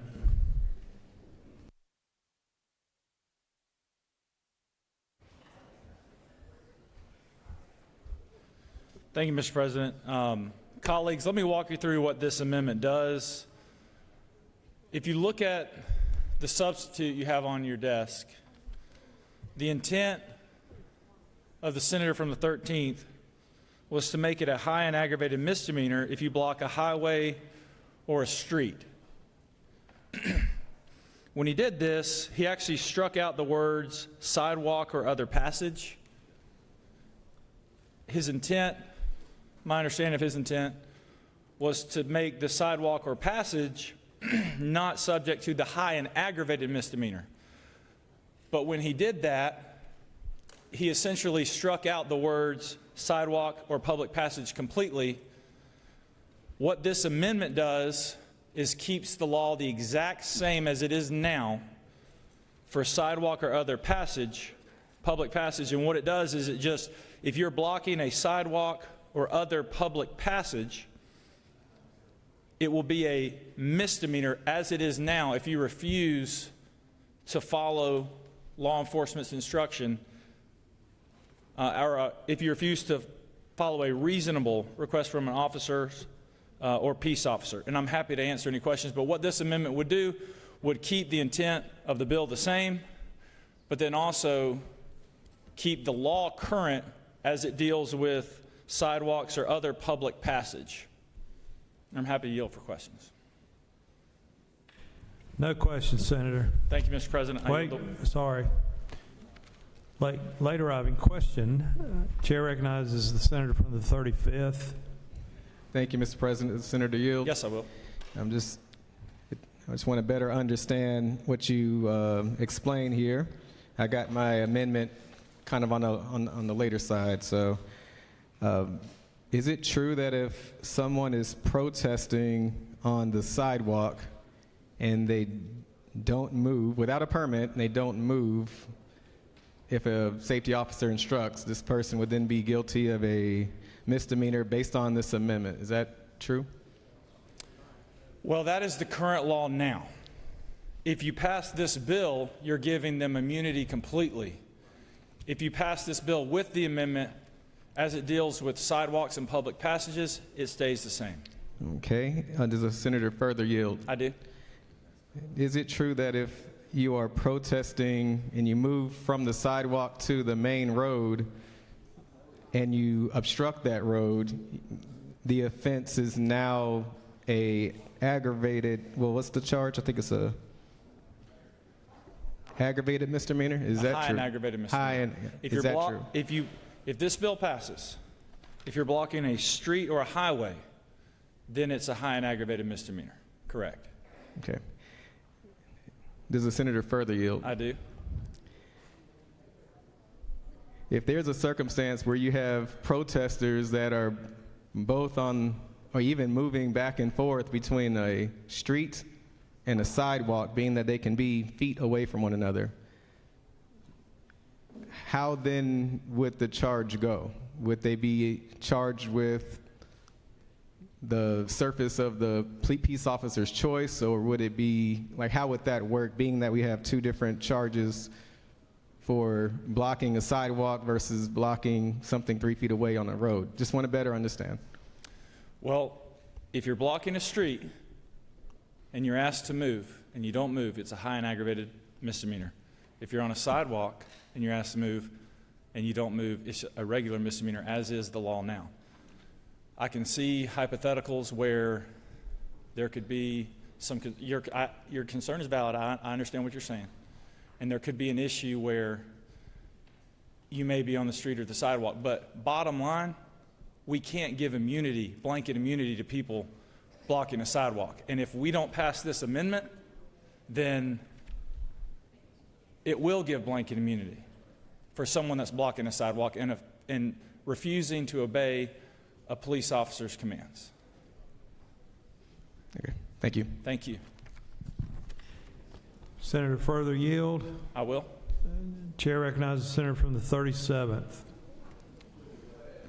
Jim and yield? Yes.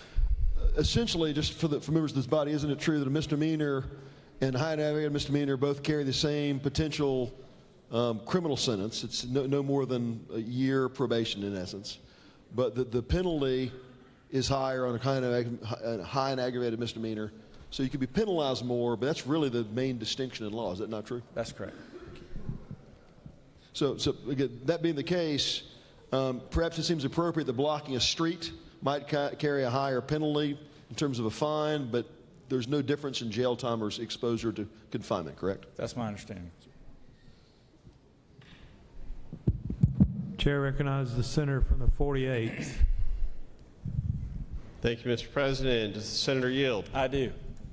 If I could direct you to line 9 on your amendment. And forgive me from being just to your south. We spelled misdemeanor a little differently than you have spelled here, and I'm just wondering if you would take a little friendly correction on that. This amendment was done with great haste and with the assistance of a good friend of mine, and I will yield to the senator from the 48th if you'd like to amend that if it is misspelled incorrectly. I just think we might have one extra vowel in there. So could we buy now? Would you like to buy a vowel? I'd like to buy, yes, I would. And also, just since we're talking about Scrivener's errors, line 8, are you referencing the former Vice President of the United States as a Pence officer, or is that Peace? That's Peace. Okay, just checking. Thank you. All right, with that, Mr. Chairman, or Mr. President, I will yield the well. Senators yield the well. So where I live, we do pronounce it misdemeanor. Misdemeanor, kind of like that. But would somebody like to draft a Amendment 1A, please, so we can correct the spelling?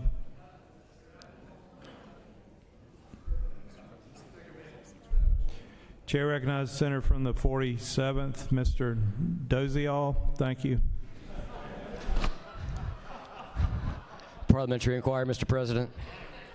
State your inquiry. Where you're from, how do you spell inconvenience, and is it spelled differently than it is currently spelled on line 6?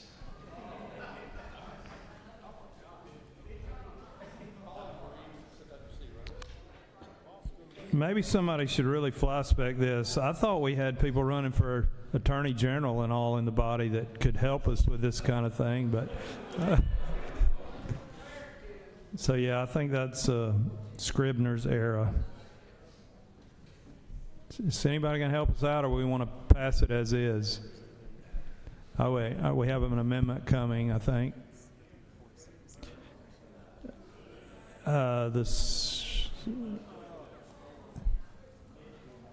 Chair recognizes the senator from the 42nd. What purpose do you rise? Parliamentary inquiry. State your inquiry. Isn't it true this isn't my handwriting? Senator knows of what she speaks. Chair recognizes the senator from the 47th. What purpose do you rise? Thank you, Mr. President. I think they call this perfecting the bill. On the fly, yes, sir. That's sometimes how we operate here. Chair recognizes the senator from the 33rd as we're just buying time. Thank you, Mr. President. The original author of this bill, how many stoplights does he have in his district? That's for each and every senator to determine for himself or herself. Chair recognizes the senator from the 29th. Parliamentary inquiry, Mr. Chair. State your inquiry. Is it not true that the senator from the 19th's expertise is mathematics and budgeting and not grammar? The senator from what district? The 19th. As we know, is the amendment writer. He is a brilliant mathematician and strategist, yes, sir. Thank you, Mr. President.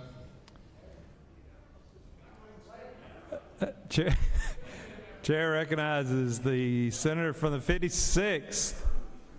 Our public safety, this is a public safety issue, ladies and gentlemen. Let's hear from the public safety chairman. Parliamentary inquiry, Mr. State your inquiry, Mr. Public Safety Chairman. Mr. President, isn't it true that this bill certainly went through the Judiciary Committee and not the Public Safety Committee? Good point, Senator. Once again, Chair recognizes the illustrious senator from Forsyth County, Senator from the 27. Inquiry. State your inquiry. Is it not true that on line 6 the word refuse should be refuses, and that if we're going to do one amendment, we might as well go ahead and fix this whole thing here? It currently reads inconvenience or hazard and fails or refuse to remove the obstruction, but it should be fails or refuses. Is that not true, Mr. President? I believe you're correct. Once again, thank you. Mr. President, further parliamentary inquiry. State your inquiry. Whose handwriting is this, Mr. President? Well, it's authored by the senator from the 50th and the senator from the 56th, and they sit next to each other. So, it as my calculus teacher used to say, it may be the blind leading the blind, Senator. All right, just stand at ease for a minute, please.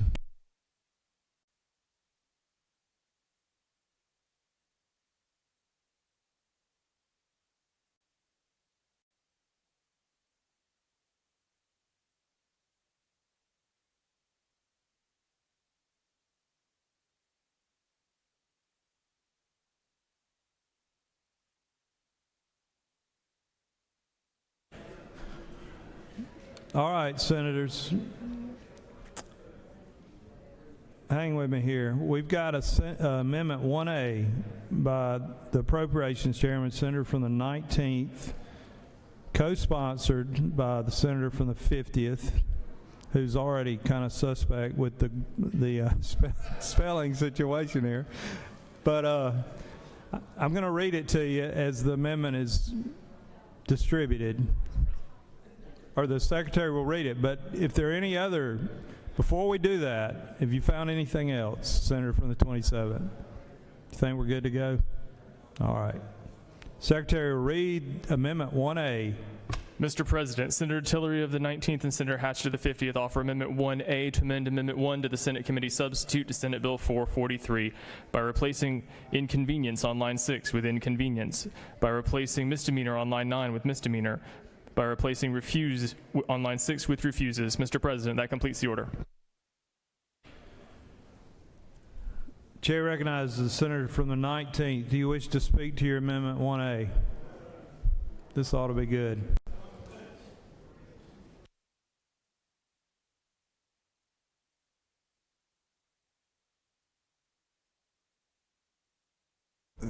Thank you, Mr. President. I want to thank all of you, because what we were doing here today was actually trying to highlight the important issue that the senator from the 4th has been working on with literacy.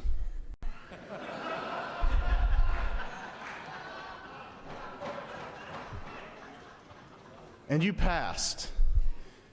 You are in the percentile of 30% of our third graders who would have caught that.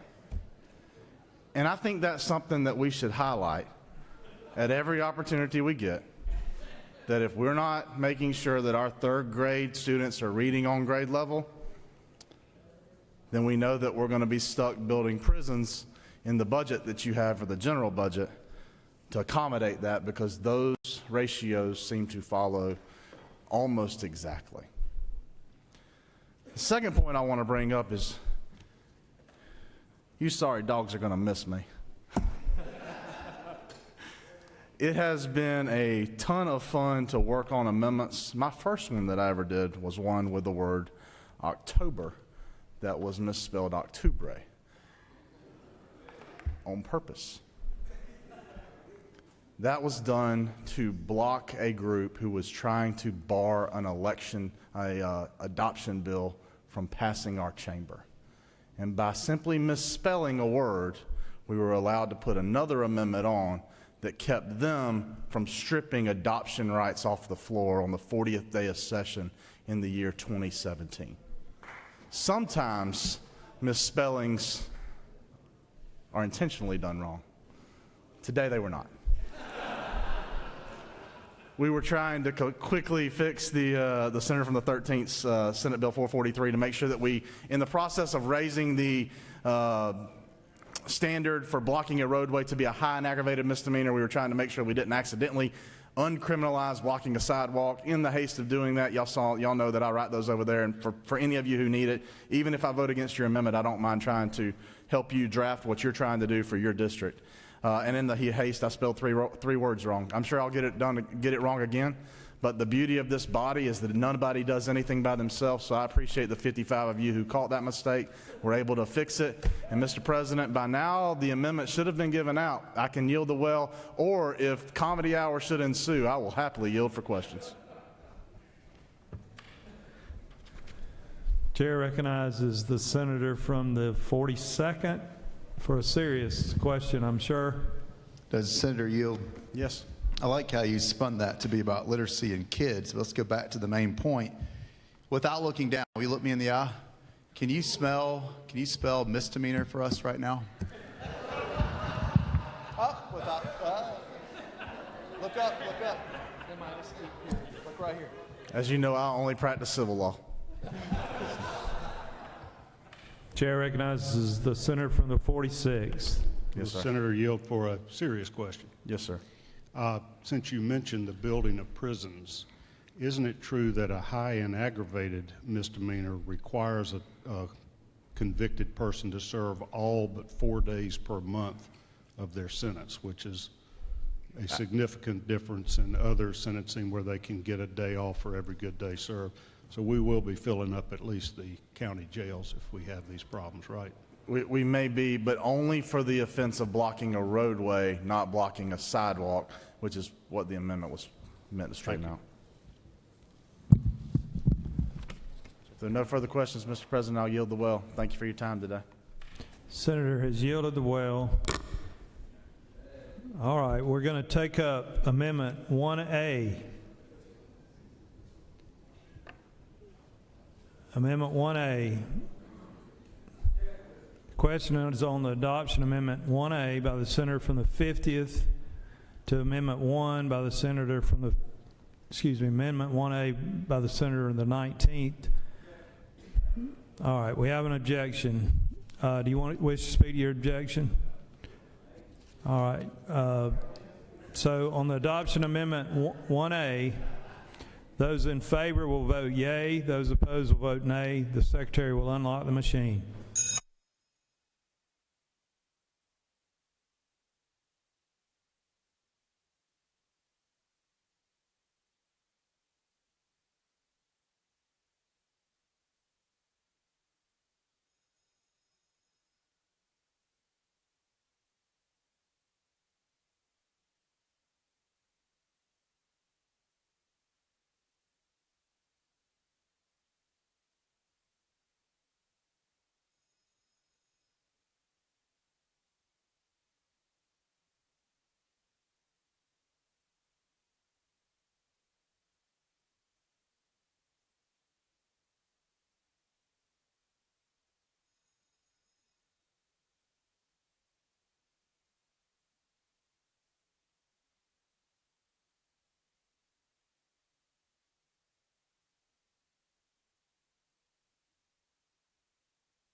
On the adoption of Amendment 1A, the yeas are 37, the nays are 14. Amendment 1A is adopted.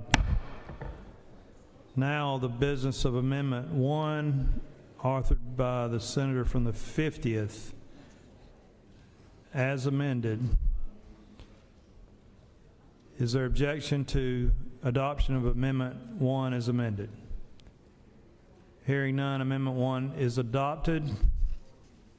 Now we'll go to Senate Bill 443 as amended. The question is on the adoption of the committee substitute as amended. Is there objection to the adoption of the committee substitute as amended? Hearing none, the committee substitute is as amended is adopted. Is there objection to agreeing to the report of the committee which is favorable to the passage of the bill? Chair hears none. The report of the committee is agreed to. Is there objection to the main question being ordered? The chair hears none, and the main question is ordered. The question is on the passage of the bill by substitute. All those in favor of the bill will vote yea. Opposed, nay. The secretary will unlock the machine.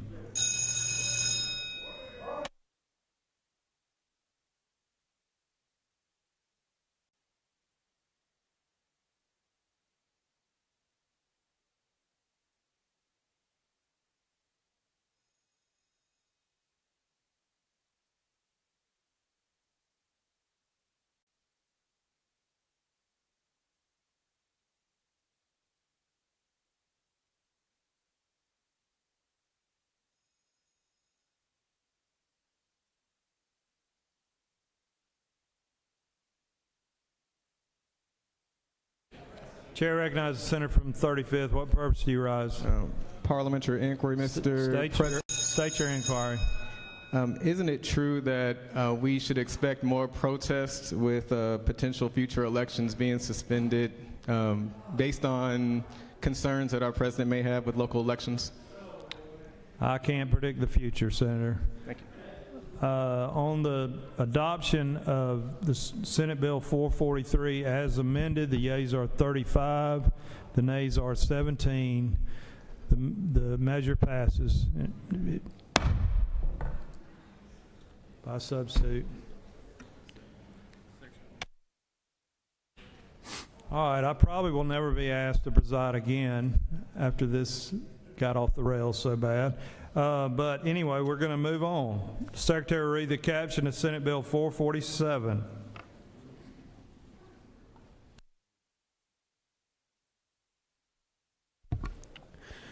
Senate Bill 447 by Senators Dixon of the 45th and others, a bill to be entitled an act to amend Chapter 7 of Title 12 of the Official Code of Georgia annotated relating to control of soil erosion and sedimentation so as to revise provisions regarding denial or non-acceptance of permits, to amend Chapter 60 of Title 36 of the Official Code of Georgia annotated relating to provisions applicable to counties and municipal corporations so as to provide general provisions for counties and municipalities regarding the acceptance, denial, or non-acceptance of certain permits, to require local issuing authorities to provide rejected permit applicants with a written list of reasons for denial within specified time frames, to provide for definitions, to provide for related matters, to repeal conflicting laws for other purposes.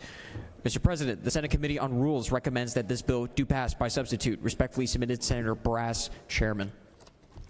Mr. President, the Senate Committee on Rules offers the following substitute to Senate Bill 447, a bill to be entitled an act to amend Chapter 7 of Title 12 of the Official Code of Georgia annotated relating to control of soil erosion and sedimentation so as to revise provisions regarding denial or non-acceptance of permits, to require local issuing authorities to provide rejected permit applicants with a written list of reasons for denial within specified time frames and for other purposes. Mr. President, that completes the order.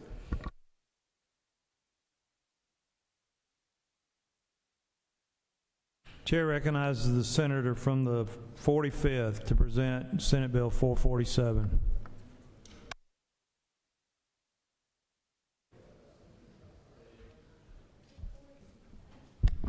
Thank you, Mr. President.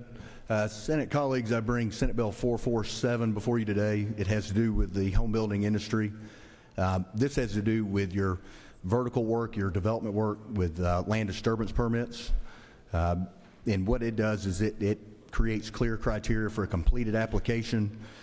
It also requires issuing authorities to respond within 45 days of an application, a completed application being submitted. And then through the development process, you'll get comments from that local issuing authority. And the change in the law, we would change it to where when a resubmittal is done and comments are made back from that, they have 14 days to make comments on a resubmittal. If no comments or any communications made from the local municipality, it would deem that project approved, and that's the teeth that's in the bill. Also, it would also do a carve out if local issuing authorities, if they use state agencies for issuances of land disturbance permits, the shot clock of the 45 days would not start until the permit is back in the local issuing authority's hands. It also requires written reason for denial.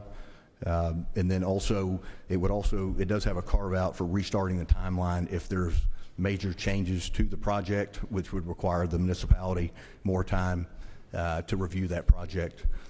This bill simply cuts red tape. As far as local issuing municipalities, they make up about 26% of housing costs. This is an affordability issue. This will help speed up process of getting permits done. Mr. President, be happy to answer any questions or will yield well.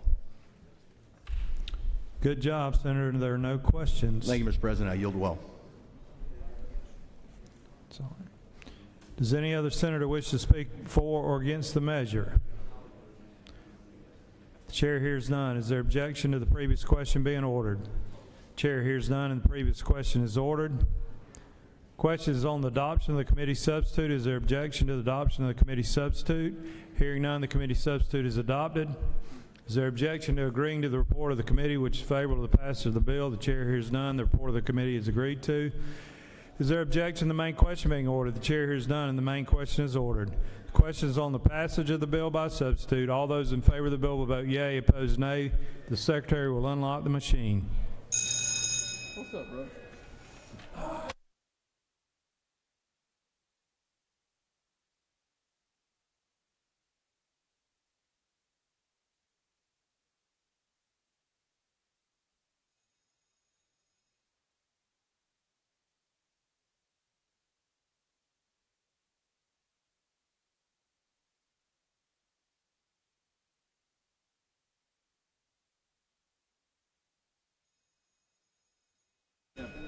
Chair recognizes the senator from 36. What purpose do you rise? Parliamentary inquiry. State your inquiry. Isn't it true that if a locality is charged with assessing the site for a massive data center, a common, not an uncommon thing that happens now, that could very conceivably require more than 45 days to isn't it true? I think projects that large require state EPD permitting, so I don't know that that even falls under this, but I'm sure the author of the bill could answer your question. On the passage of the bill, the yeas are 46 and the nays are 4. This bill, having received the requisite constitutional majority, is therefore passed by substitute.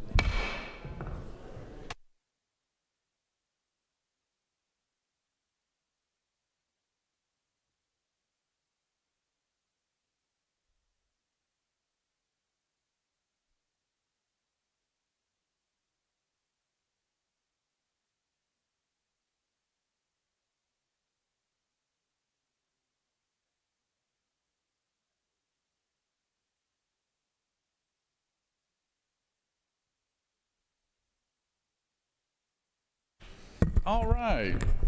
Looks like y'all moving at a good pace right here.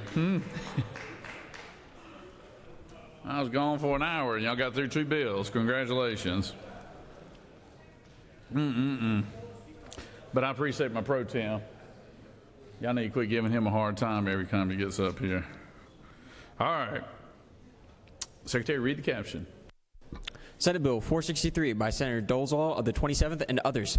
A bill to be entitled an act to amend Chapter 3 of Title 44 of the Official Code of Georgia annotated relating to regulation of specialized land transactions so as to prohibit business enterprises or business enterprises controlled by natural-born persons from owning an interest in more than 500 single-family residential properties, to prohibit foreign investment vehicles from owning any interest in a single-family residential property to be used as rental property, to provide a private cause of action against a business enterprise that owns an interest in more than 500 single-family residential properties and foreign investment vehicles, to provide for the disclosure of information by brokers, to provide an effective date and applicability, to provide for related matters, to repeal conflicting laws for other purposes. Mr. President, the Senate Committee on Economic Development and Tourism recommends that this bill do pass by substitute. Respectfully submitted, Senator Eccles of the 45th District, Chairman.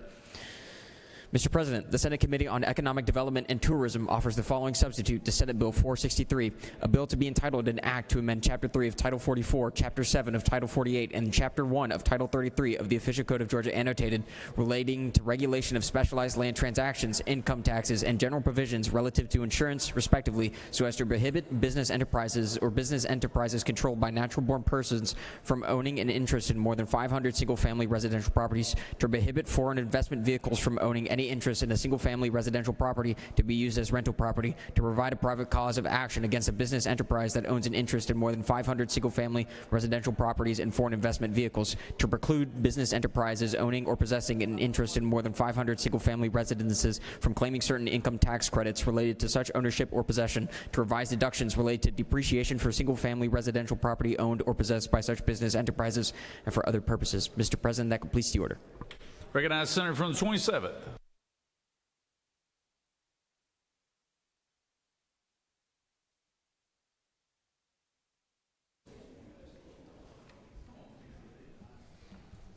Thank you, Mr. President. One of the priorities identified by the Majority Caucus this year was to save the American dream. That's kind of the banner that we've placed over all of our caucus priority bills that we have.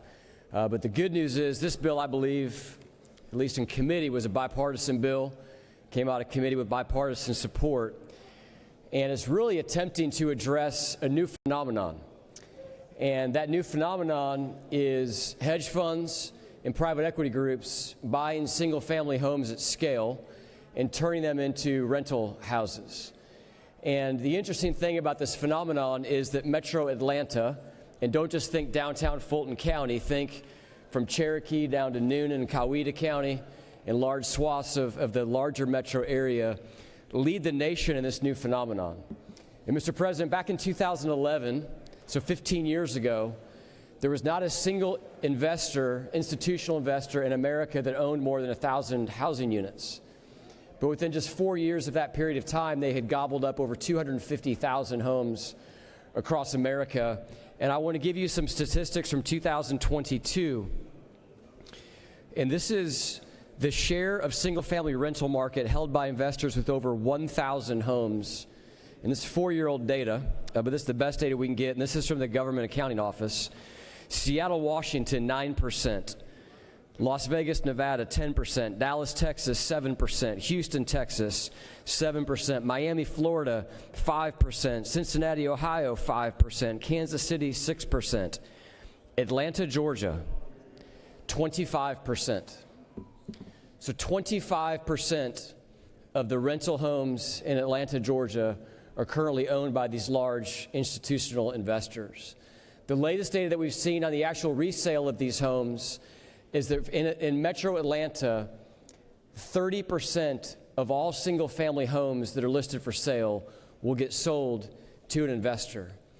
And in most cases, those are not existing rental inventory, but those investors turn it into rental inventory.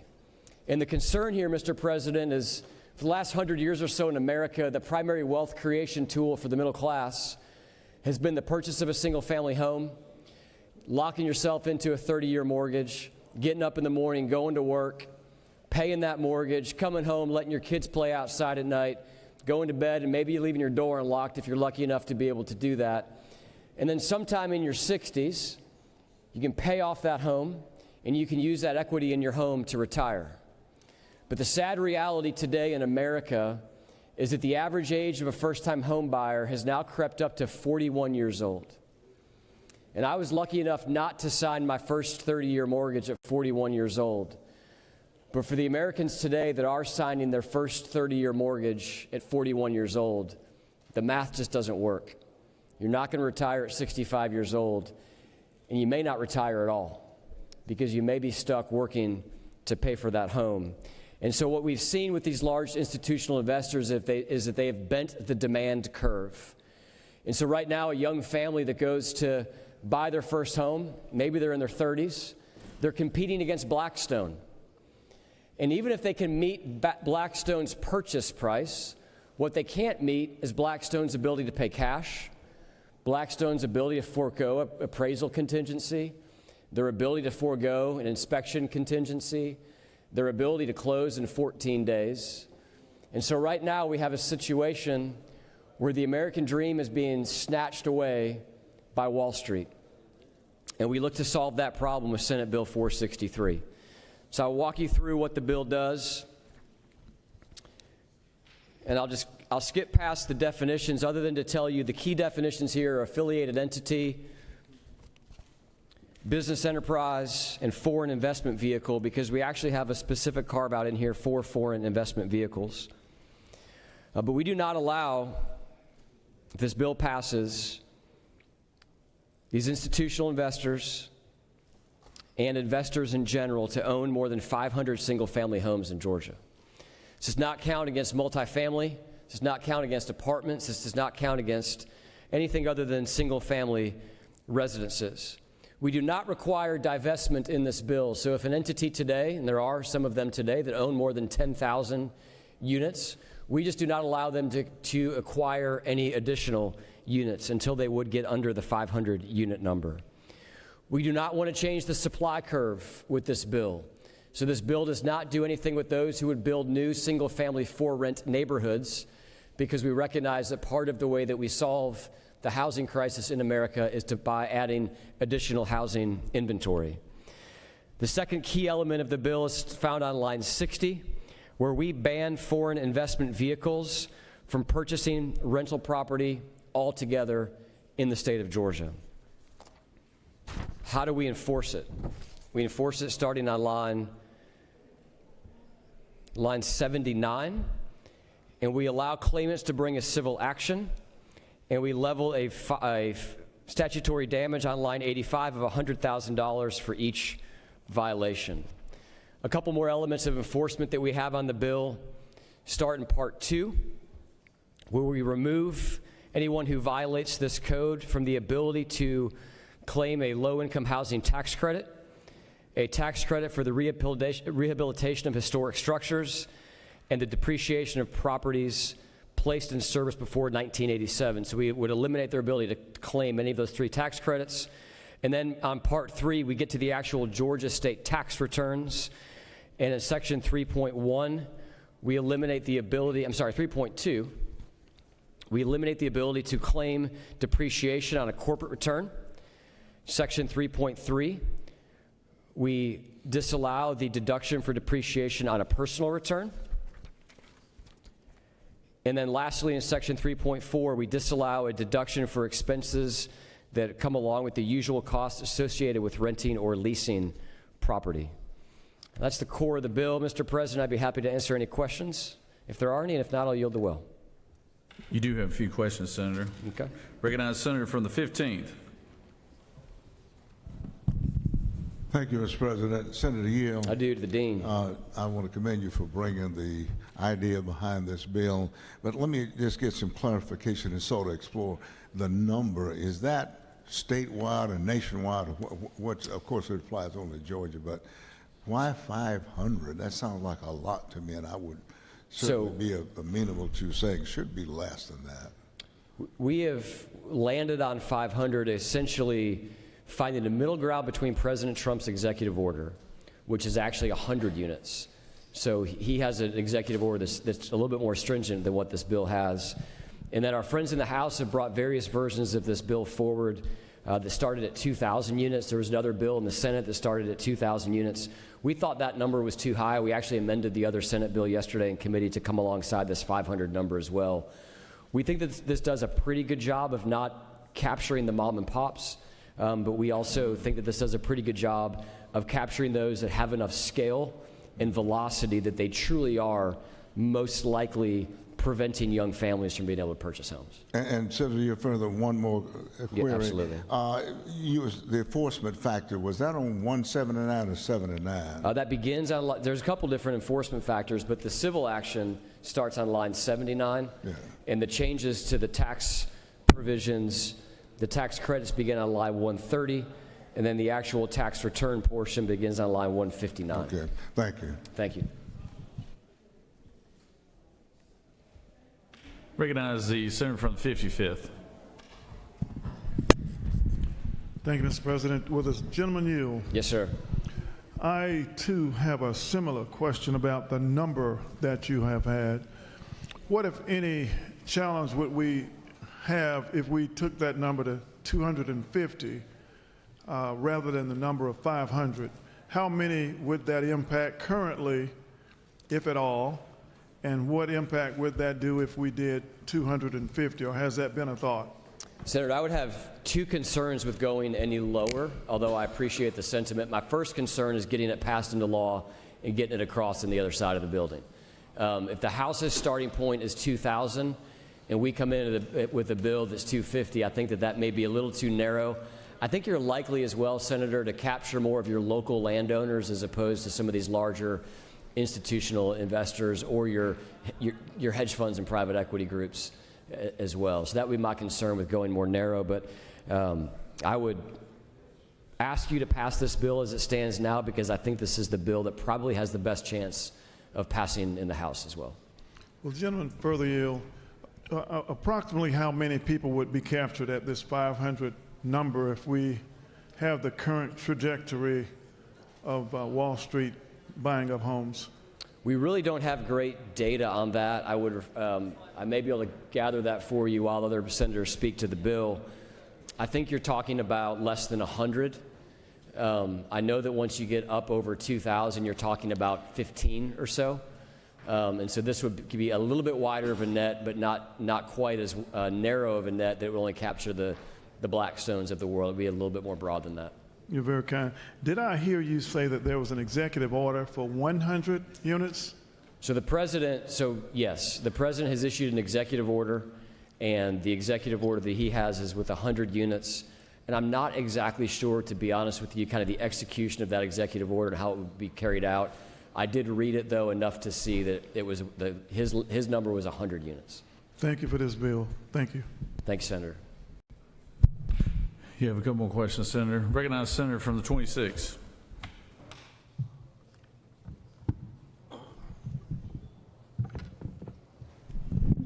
Senator Yield. I do. Senator, we talk about money. Usually conglomerates are the ones that put financing together for 500 units period of single family housing. We in Georgia need some more single family dwellings now. Where do we find the management or the money to build them? So, Senator, there's nothing in this bill that would prevent anyone from building a new home. Yeah, up to 500. No, Senator. If it's a new home, it is exempted from this bill. What this bill is looking to capture is the purchase of existing housing inventory. So if you had if Blackstone wanted to come to Georgia and build 10,000 new housing units and turn every single one of them into a rental home, that would not be prevented under this bill. That would be allowed under this bill. And I would point you, Senator, just so you can read it for yourself, beginning on lines 56. I'm sorry.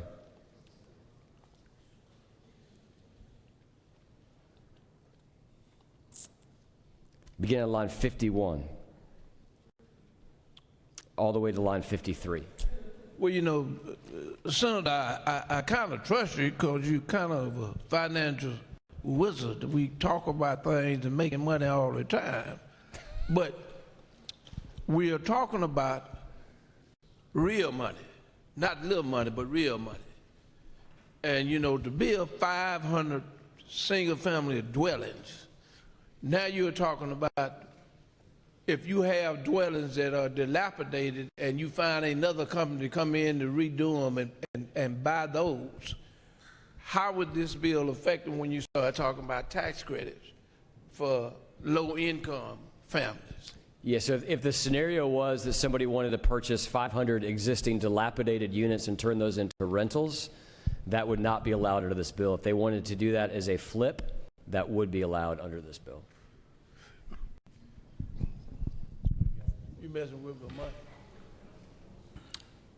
Bringing out a senator from the 35th. Thank you, Mr. President. This is Senator Yield. I do. Is it true that this topic has a great interest throughout the country? I believe that is true, Senator, yes. Does the senator further yield? I do. Is it true that the senator from the 35th has been very critical of our current administration? I believe that's an understatement, Senator. Yeah. Would the senator further yield, actually? Yes. Would the senator appreciate the fact that a good bill is a good bill, no matter where it came from, even if the idea came from both sides of the aisle and the President of the United States has implemented it? It's okay to appreciate a good bill no matter what side of the aisle it comes from. I appreciate your fair-minded look at this bill, Senator. Thank you, sir.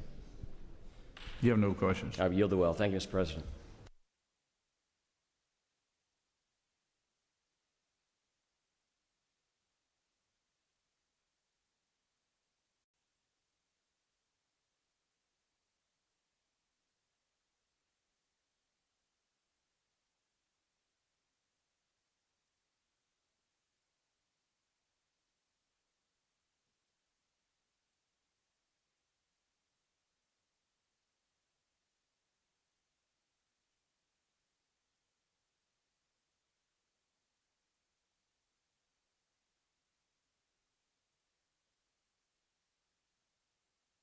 Does any other senator wish to speak for or against the measure?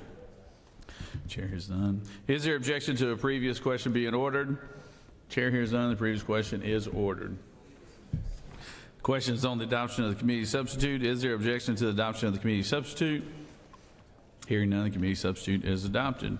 Is there objection to agreeing to the report of the committee which is favorable to the passage of the bill? Chair hears none. The report of the committee is agreed to. Senator from the 55th, for what purpose do you rise? Mr. President, is it not true that when I go to the courthouse steps to bid for a house that's valued at $300,000, that corporations can pay $310,000, take it out from under my feet, when I would ordinarily buy that house for $200 and some odd dollars?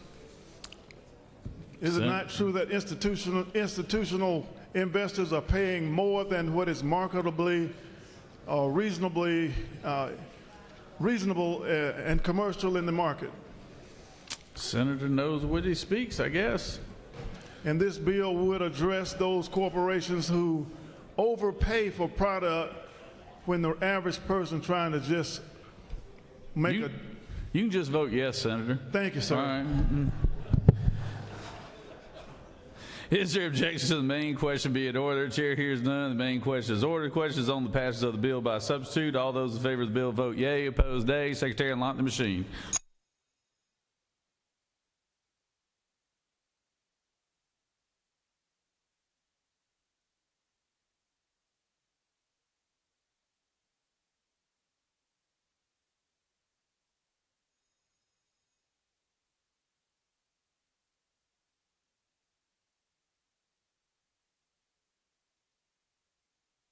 Senator from the 8th, what purpose do you rise? Parliamentary inquiry. State your inquiry. Mr. President, isn't it true that down on the farm we say that pigs get fed and hogs get slaughtered? You would know it better than anybody, Senator. Isn't it true, Mr. President, we fixing to slaughter some hogs with this bill? Senator, if we're going to do anything with farm animals, we're going to put you in charge of it. Don't worry. So.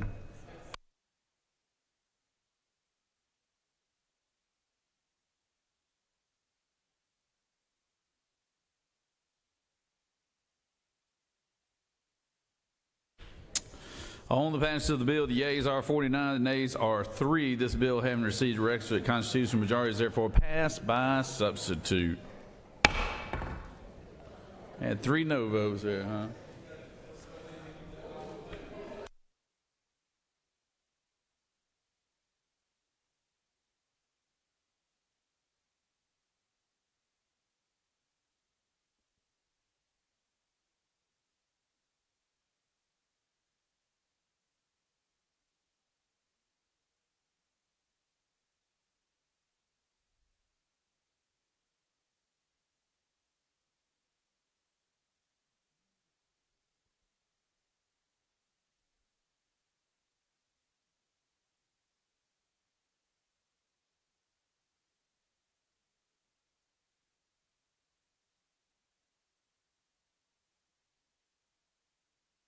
Secretary read Senate Bill 468. Senate Bill 468 by Senators Cowsert of the 46th and others. A bill to be entitled an act to amend Article 2 of Chapter 1 of Title 42 of the OCGA relating to Sexual Offender Risk Review Board so as to increase reporting requirements of sexual offenders, to allow for increased monitoring of homeless sexual offenders, to require sexual offenders to report international travel, to provide for placement of sexual offenders in risk assessment classifications when convicted of specific crimes, to amend Code Section 8-3-11 of the OCGA relating to creation of stable housing accountability programs, application process, minimum standards, approval criteria, and funding so as to require stable housing accountability programs, to report program applicants who are sexual offenders, to provide for related matters, to repeal conflicting laws, and for other purposes. Mr. President, the Senate Committee on Public Safety recommends that this bill do pass by substitute. Respectfully submitted, Senator Albers, Chairman. Recognize Senator from the 40. Hold on 1 second, Senator. Mr. President, the Senate Committee on Public Safety offers the following substitute to Senate Bill 468, a bill to be entitled an act to amend Article 2 of Chapter 1 of Title 42 of the Official Code of Georgia annotated relating to Sexual Offender Risk Review Board so as to increase reporting requirements of sexual offenders, to allow for increased monitoring of homeless sexual offenders, and for other purposes. Mr. President, Mr. President, Senator Cowsert of the 46th offers the following amendment. Amendment 1, amend the Senate Committee on Public Safety substitute on Senate Bill 468 by replacing line 40 with the following. Sleeps within 72 hours after the sexual offender is released from prison, county jail, or by striking and at the end of line 141 by replacing line 143 with the following. Section 16-6 18-22.1, and any second or subsequent conviction of an offense listed in subparagraph A of this paragraph. Mr. President, that completes the order. Now I recognize the Senator from 46.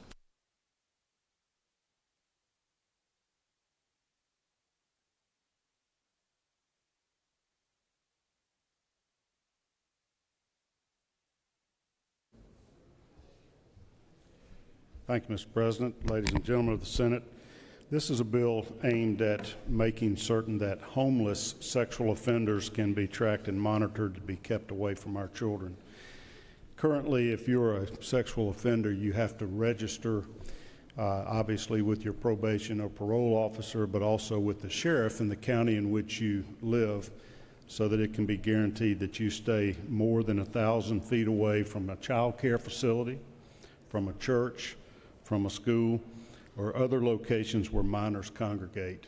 The idea is to protect our children from known convicted sexual offenders. What we found as our homeless population has grown is a number of them are sexual offenders.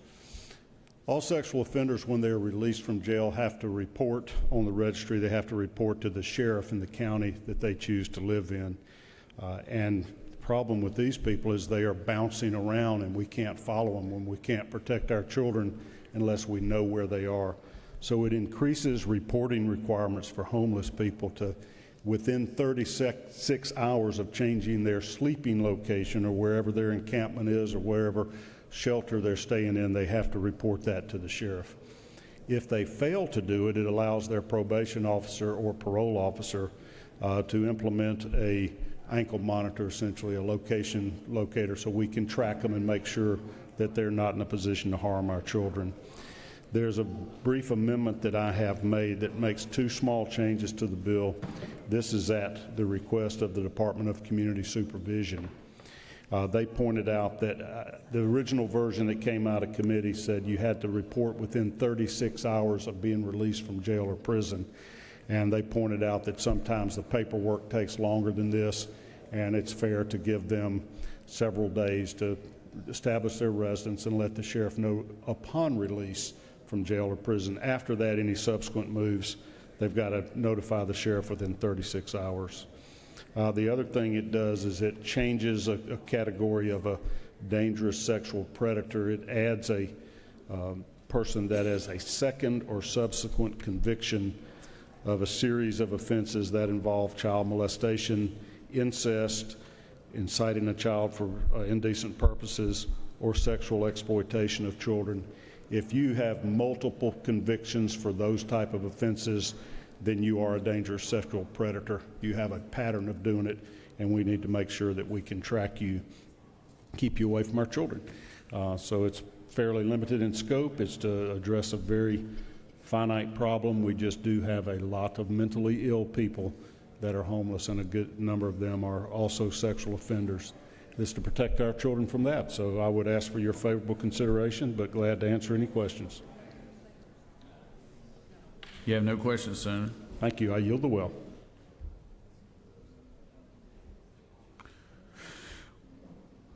We do have an amendment here. Secretary, read the amendment.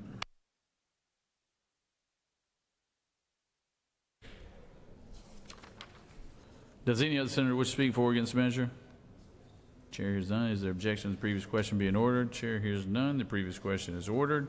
Question is on the adoption of Amendment 1 authored by Senator from the 46. Is there objection? There's no objection. All those in favor of adoption of Amendment 1, it is adopted. The question is on the adoption of the committee substitute as amended. Is there objection to the adoption of the committee substitute as amended? Hearing none, the committee substitute is as amended is adopted. Is there objection to agreeing to the Board of Committee which is favorable to the passage of the bill? Chair hears none. The Board of Committee is agreed to. Is there objection to the question to being ordered? Chair hears none, and the main question is ordered. The main question is on the passage of the bill by substitute. All those in favor of the bill will vote yea. All opposed, nay. Secretary, unlock the machine.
On the passage of the bill, the yeas are 51, the nays are 2. This bill, having received the requisite constitutional majority, is therefore passed by substitute.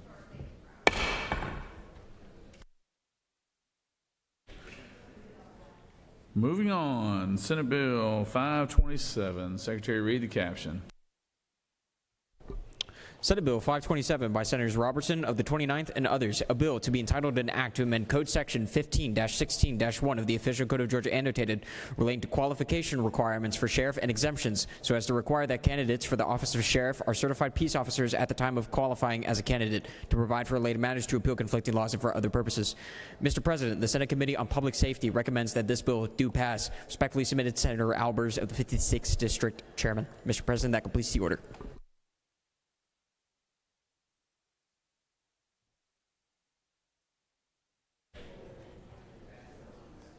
Recognize Senator from 29th.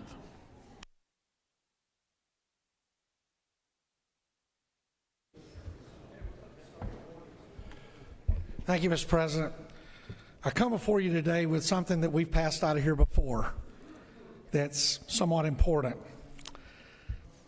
I remember I graduated from the police academy a long, long time ago when my hair was more blonde than white and my eyes were more blue than gray. And I graduated after this long academy class where I was beat up, bruised. On the very first day, I was given 2 very large ring binder notebooks, each one about 10 inches thick, full of all the laws I would need to know, the rules and regulations I would need to know, and just basically overwhelmed the first week of this, thinking I'd maybe stepped into the wrong profession. But as I studied, as I worked hard and got through, I successfully graduated from the police academy a lot better man than I was when I started. And after graduating, after being sworn in, I went to work. A couple weeks after that, I received a large envelope in the mail, and inside that envelope was a certificate of graduation, and paperclipped to the top of that certificate was my post-certification, my peace officer's license. And if you've never seen one, it's a small license, no bigger than the size of a driver's license, has your name on it, and mine was signed by Max Cleland, the Secretary of State, which certified me as a peace officer here in Georgia. And what it meant was I could take that license and I could go and work at any law enforcement agency in the state of Georgia if they chose to hire me. That license belonged to me. It did not belong to the Muskogee County Sheriff's Office. I was only a certified peace officer who was employed by the Muskogee County Sheriff's Office. And I took a tremendous amount of pride in that. And it was necessary for me to do my job, because everything I had learned in the police academy immediately took effect the day I took that oath and went out and started serving and protecting the citizens of Muskogee County. And all this legislation does, once again, as we've passed it here before, is it requires anybody that wants to run for sheriff in the state of Georgia to have that license, so that when they walk in there day one, they have the skills, the understanding, and the knowledge that they have exercised in a classroom to understand what their job is, what their job is not, and to be able to be a law enforcement officer. And then once they get elected, then they'll go to sheriff's school, where they're taught all those other things that the CEO of a sheriff's agency needs to know, a sheriff's office needs to know. And so we passed that out last year and possibly the year before, and each time it gets over to the House, there's some confusion. And they add other things in. They said, yes, you have to have a post-certification to run for sheriff unless you're a first responder. Well, I'm a first responder. The senator from the 56th is a first responder. We both are post-certified or have been. But his certification is different than mine. If he wants to become an arson investigator, a peace officer, then he goes to the academy I went to. And if I want to work at an airport, so let's say, and I want to be a firefighter at that airport, which they are dual certified, then I have to go to the academy he went to, and I have to graduate from there. These aren't interchangeable. So while them putting peace officer or first responder in there sounds good, it's not. It says honorably discharged or retired from military. That's really good. But what they teach you in the military, whether you're an MP or any other skill set, is not the same thing that I learned in the police academy. An MP in the Army, an MP in the Marines, they are different than a peace officer in the state of Georgia. Too many times when we run short of personnel, people go, well, hey, just go recruit soldiers, Marines, sailors, recruit them into law enforcement. They still have to go through the police academy and become post-certified because the laws of Georgia are unique to Georgia. Policing in Georgia is unique to Georgia.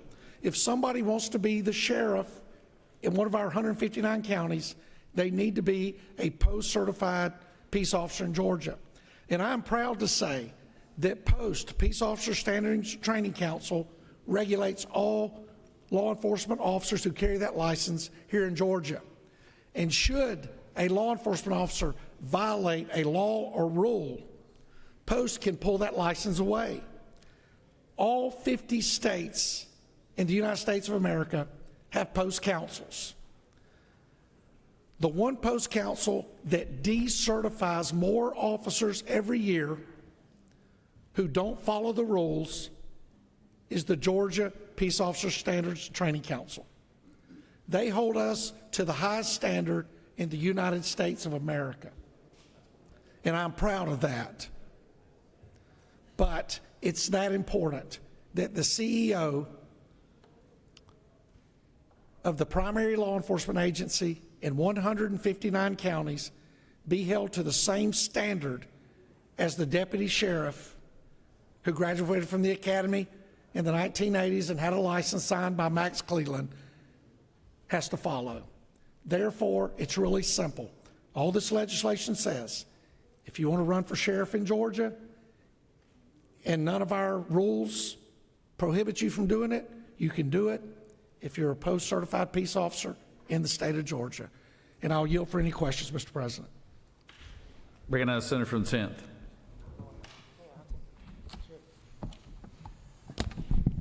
Thank you, Mr. President. And Senator Yale? Absolutely. Senator, what's required to be able to attend and become a peace officer? To attend the police academy? Yes. Yes, sir. You can either go as being sponsored by an agency or any individual can go on their own. So if an individual who spent 30 years in the military, as Yes, an sir. example, and decides they want to become a sheriff, can that person then send themselves to the police academy to get certified? Yes, sir, they can. They can go, and I'll give you an example in Muskogee County where myself and the senator from the 15th share that constituent group. They would go to the police academy there on Macon Road. They would fill out the applications required. Those applications would go to post council to ensure that they are qualified to attend the academy, and then they would be able to go through the academy and graduate.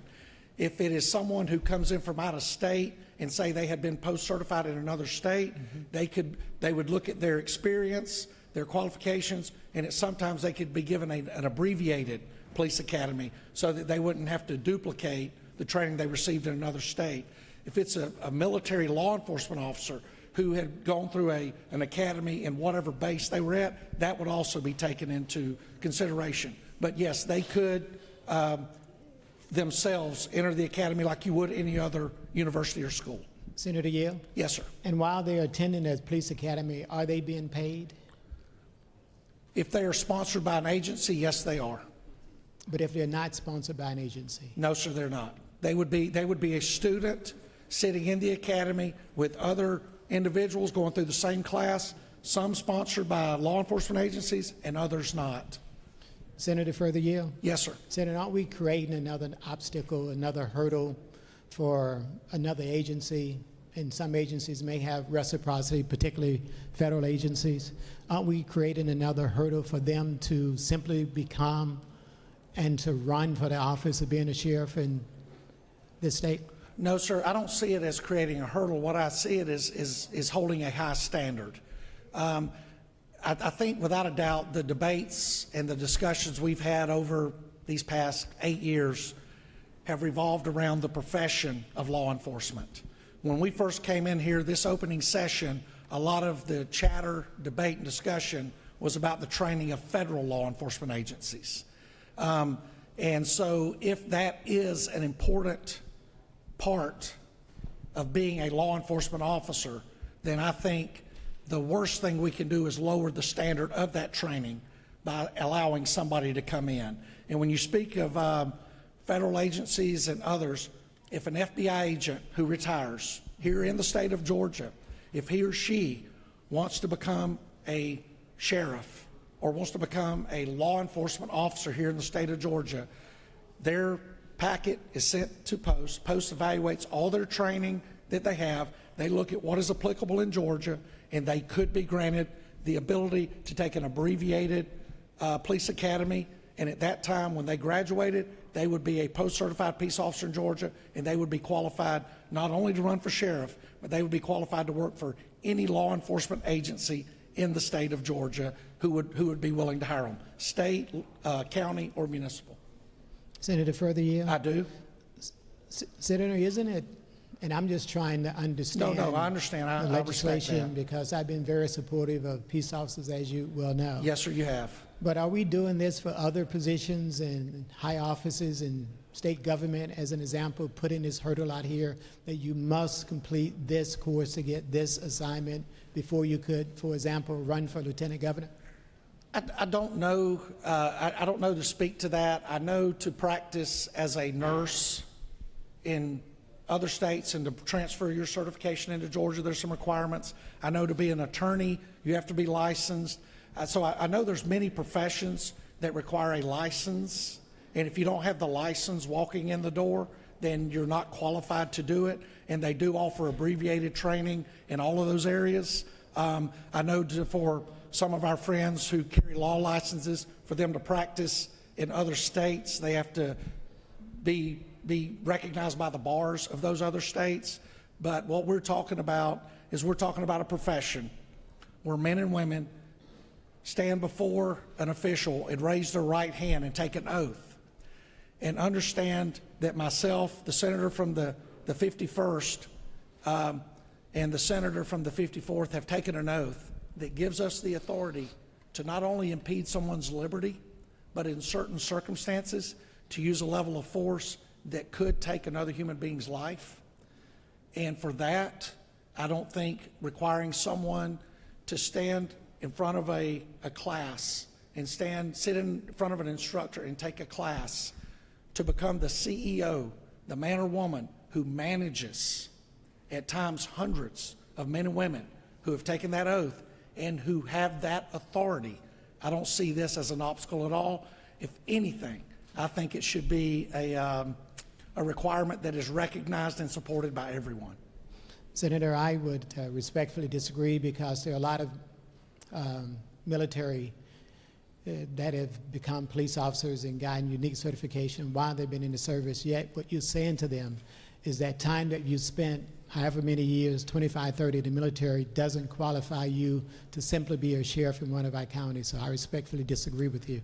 Senator, I respectfully appreciate your difference of opinion. I have worked with many men and women who came out of law enforcement, who came out of the military into law enforcement, and some who came straight out of college into law enforcement. And I can tell you that it is really tough to retrain a military mindset where most battles are fought on foreign soil because of posse comitatus and other things, to get them to understand the Constitution of the United States as it differs from the Military Code of Justice and the rules and regulations within the military. I have a tremendous amount of respect. I have a picture hanging on my wall of my uncle who died fighting for this country.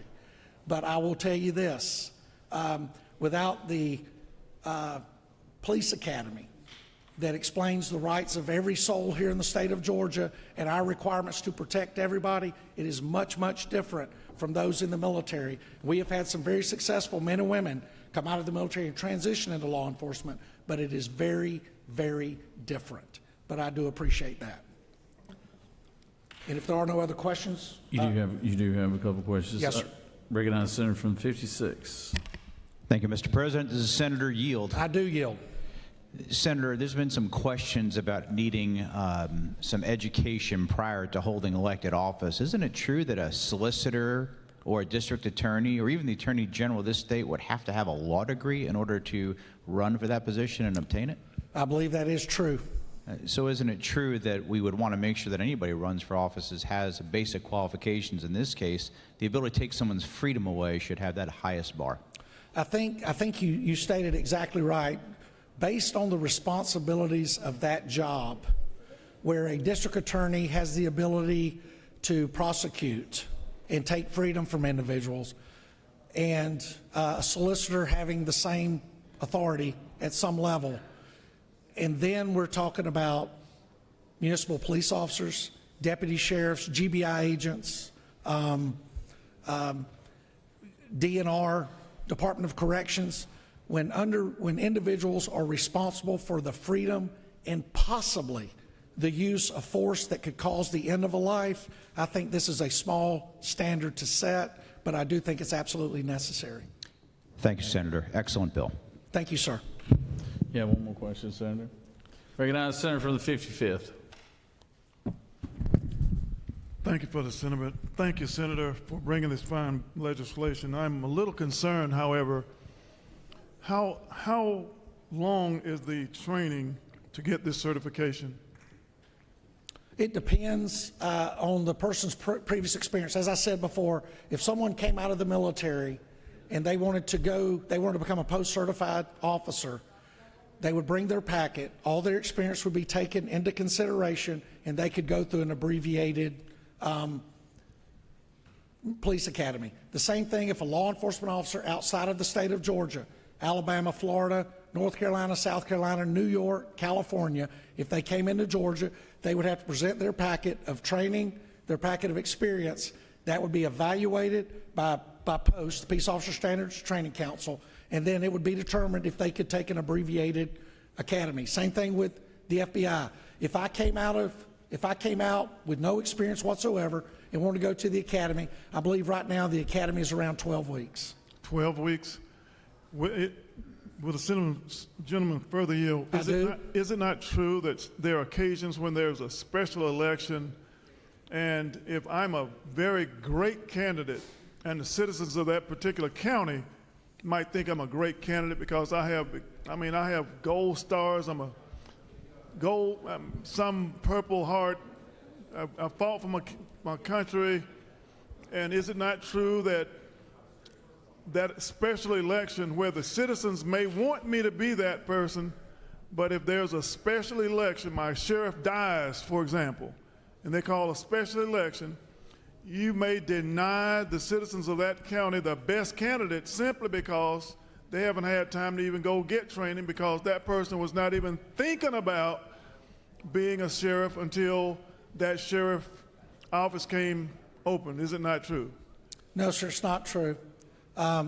What is true is, and again, there's a picture hanging on my wall at the house, and as much as I know about my great uncle, Alto Cobb, who gave his life in France, I do not believe that my uncle had the experience at that time to be a law enforcement officer. These are two very different things. We can talk about Purple Hearts, we can talk about stars and all these other things.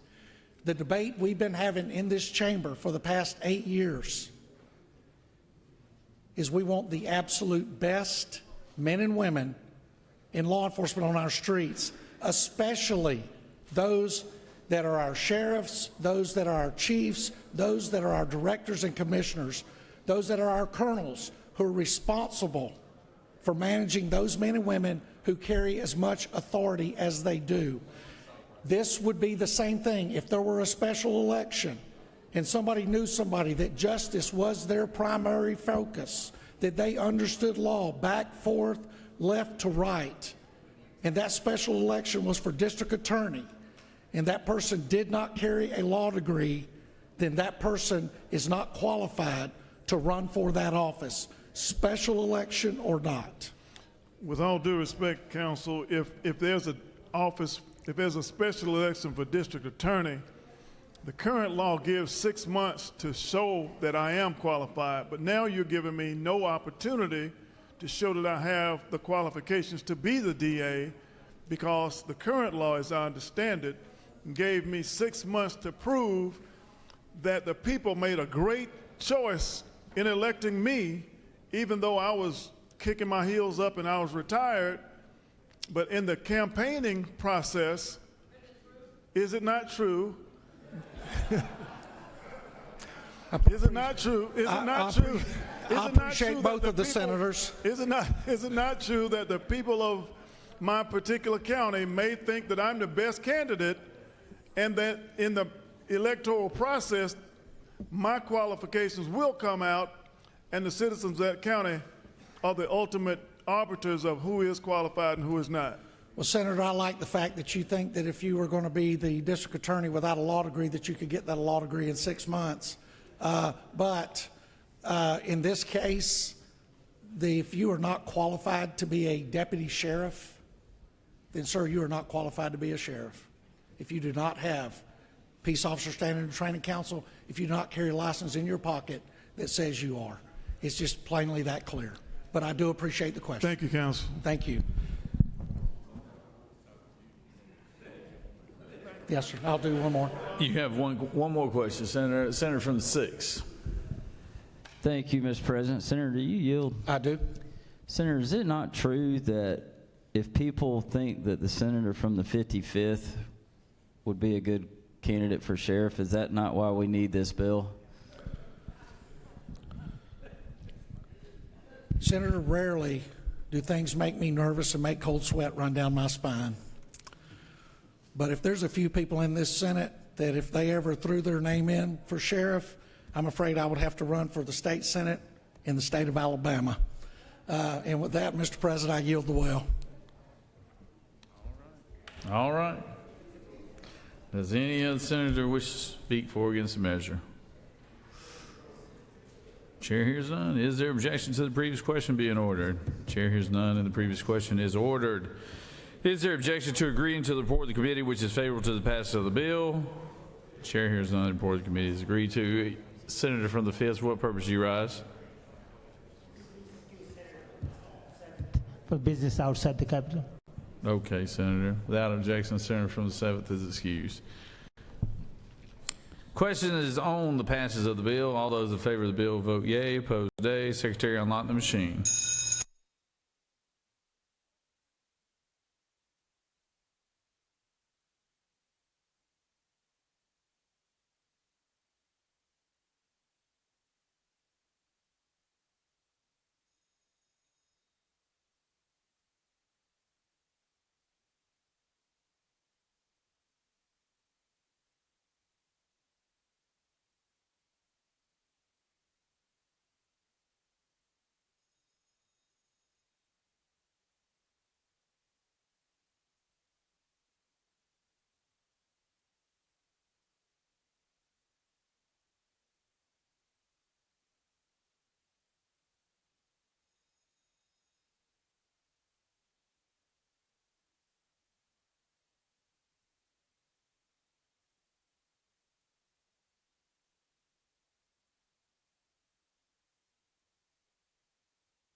On the passage of the bill, the yeas are 49, the nays are 3, and this bill, having received the requisite constitutional majority, is therefore passed. Senator from the 33rd, for what purpose do you rise? Parliamentary inquiry, sir. State your inquiry. Would somebody remind the rookie senators from the 18th 19th and 35th, that when the president walks into the chamber that they're supposed to come to attention and wait until you get up to the podium? I didn't know that, Senator. But I appreciate you pointing that out to them, but I've never known any of y'all to do that. So, but Senator from the 22nd, for what purpose do you rise? Yes, ask for unanimous consent, Mr. President, to excuse the senator from the 7th. She's been excused 3 times now, Senator, but thank you. All right, here we go. Moving on.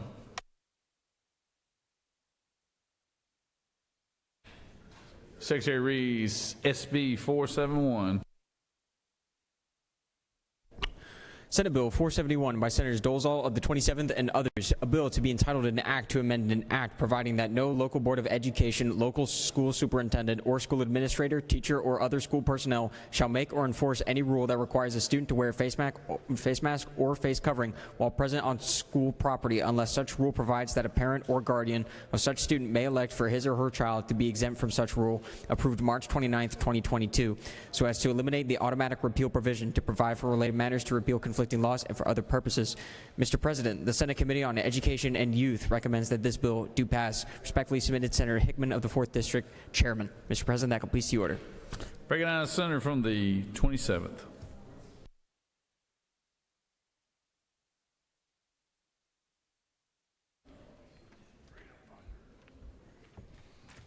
Mr. President, the hour is late. I'll try to be quick. Back during COVID, Governor Kemp issued an executive order stating that if a locality wanted to have a mask mandate in their school, they could do so as long as parents had the ability to opt their child out of it.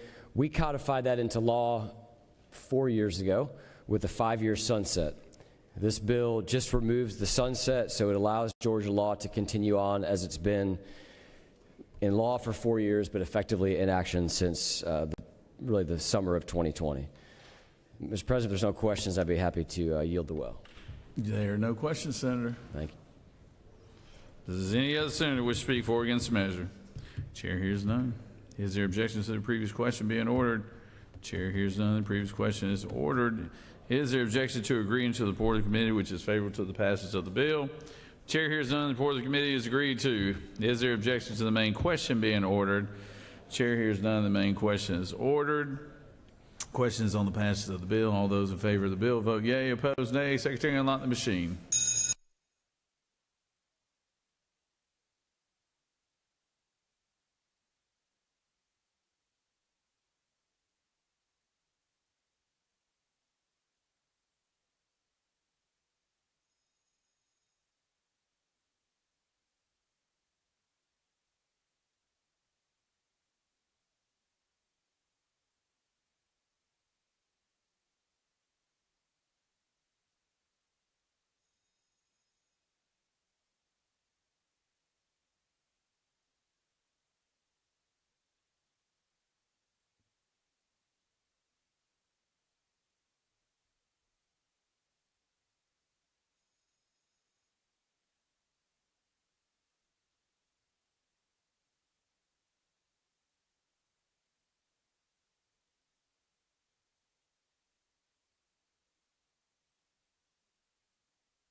On the passage of the bill, the yeas are 51, the nays are 1. This bill, having received requisite constitutional majority, is therefore passed.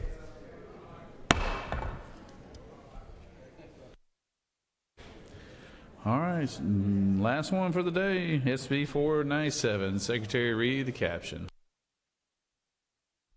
Senate Bill 497 by Senators Dixon of the 45th and others, a bill to be entitled an act to amend Article 16 of Chapter 2 of Title 20 of the Official Code of Georgia annotated relating to elementary and secondary school students so as to require written notification to a parent when a student receives certain non-instructional services from certain school employees, to provide for expectations, to provide for education records of non-instructional services, to revise the Parents' Bill of Rights to provide for such written notification, to require local education agencies to adopt policies, rules, or regulations, to provide for definitions, to provide for for construction, to provide for an effective date, to provide for related matters, to repeal conflicting laws for other purposes. Mr. President, the Senate Committee on Education and Youth recommends that this bill do pass. Respectfully submitted, Senator Hickman of the 4th District, Chairman. Mr. President, that completes the order. Recognize the Senator from the 45th.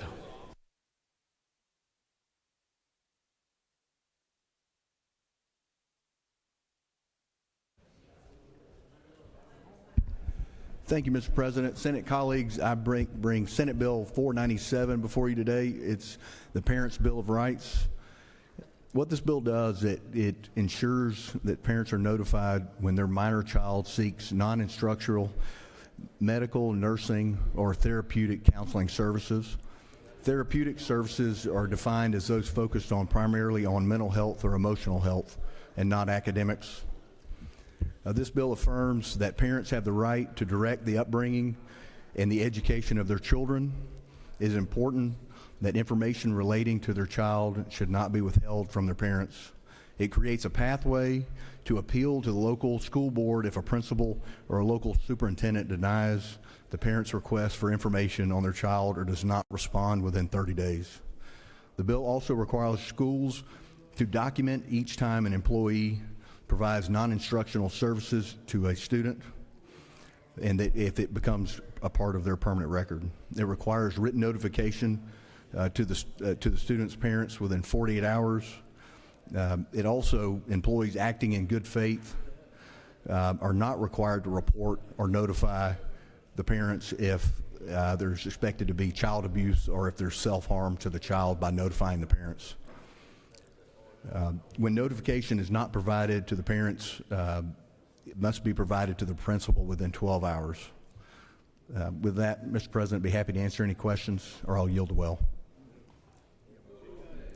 You have one question, Senator. Recognize Senator from 38.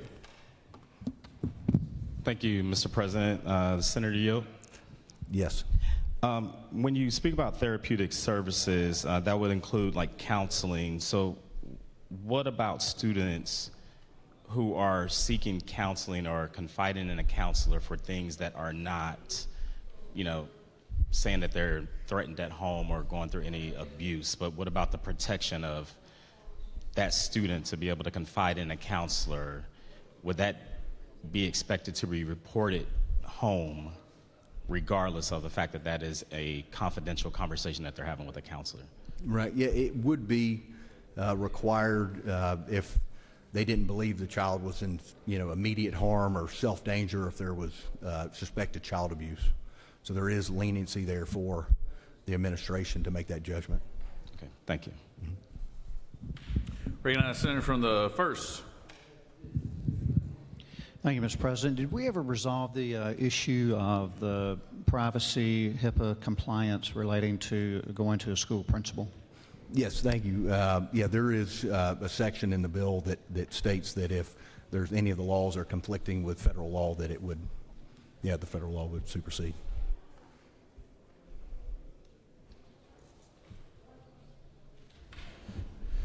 You have no further questions, Senator? Thank you, Mr. President. I yield the well. Does any other senator wish to speak for or against the measure? Senator from 26, I couldn't hear you back there. What did you say? You ready to head to Macon? Chair hears none. Is there objections to the previous question being ordered? Chair hears none. The previous question is ordered. Is there objection to agreeing to the report of the committee which is favorable to the passage of the bill? Chair hears none. The report of the committee is agreed to.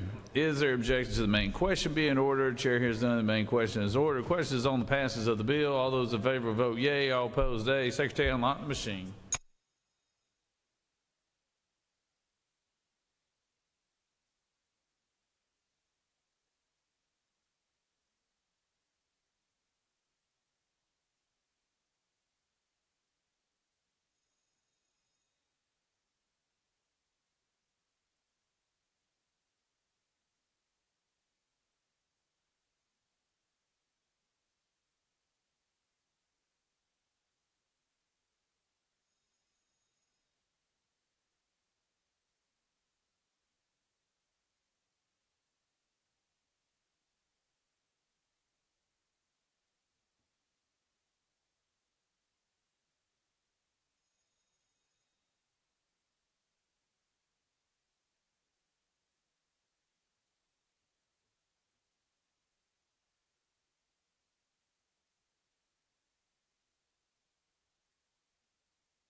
On the passage of the bill, yeas are 34 and the nays are 18. This bill, having received the requisite constitutional majority, is therefore passed. Recognize the majority leader for motion.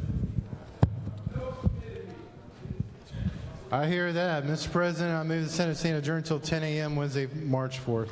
Majority leader has moved. Secretary, read the announcements. The Rules Committee will meet upon adjournment in room 450 of the Capitol. Mr. President, that completes the order. All right, any other announcements? Rules upon adjournment.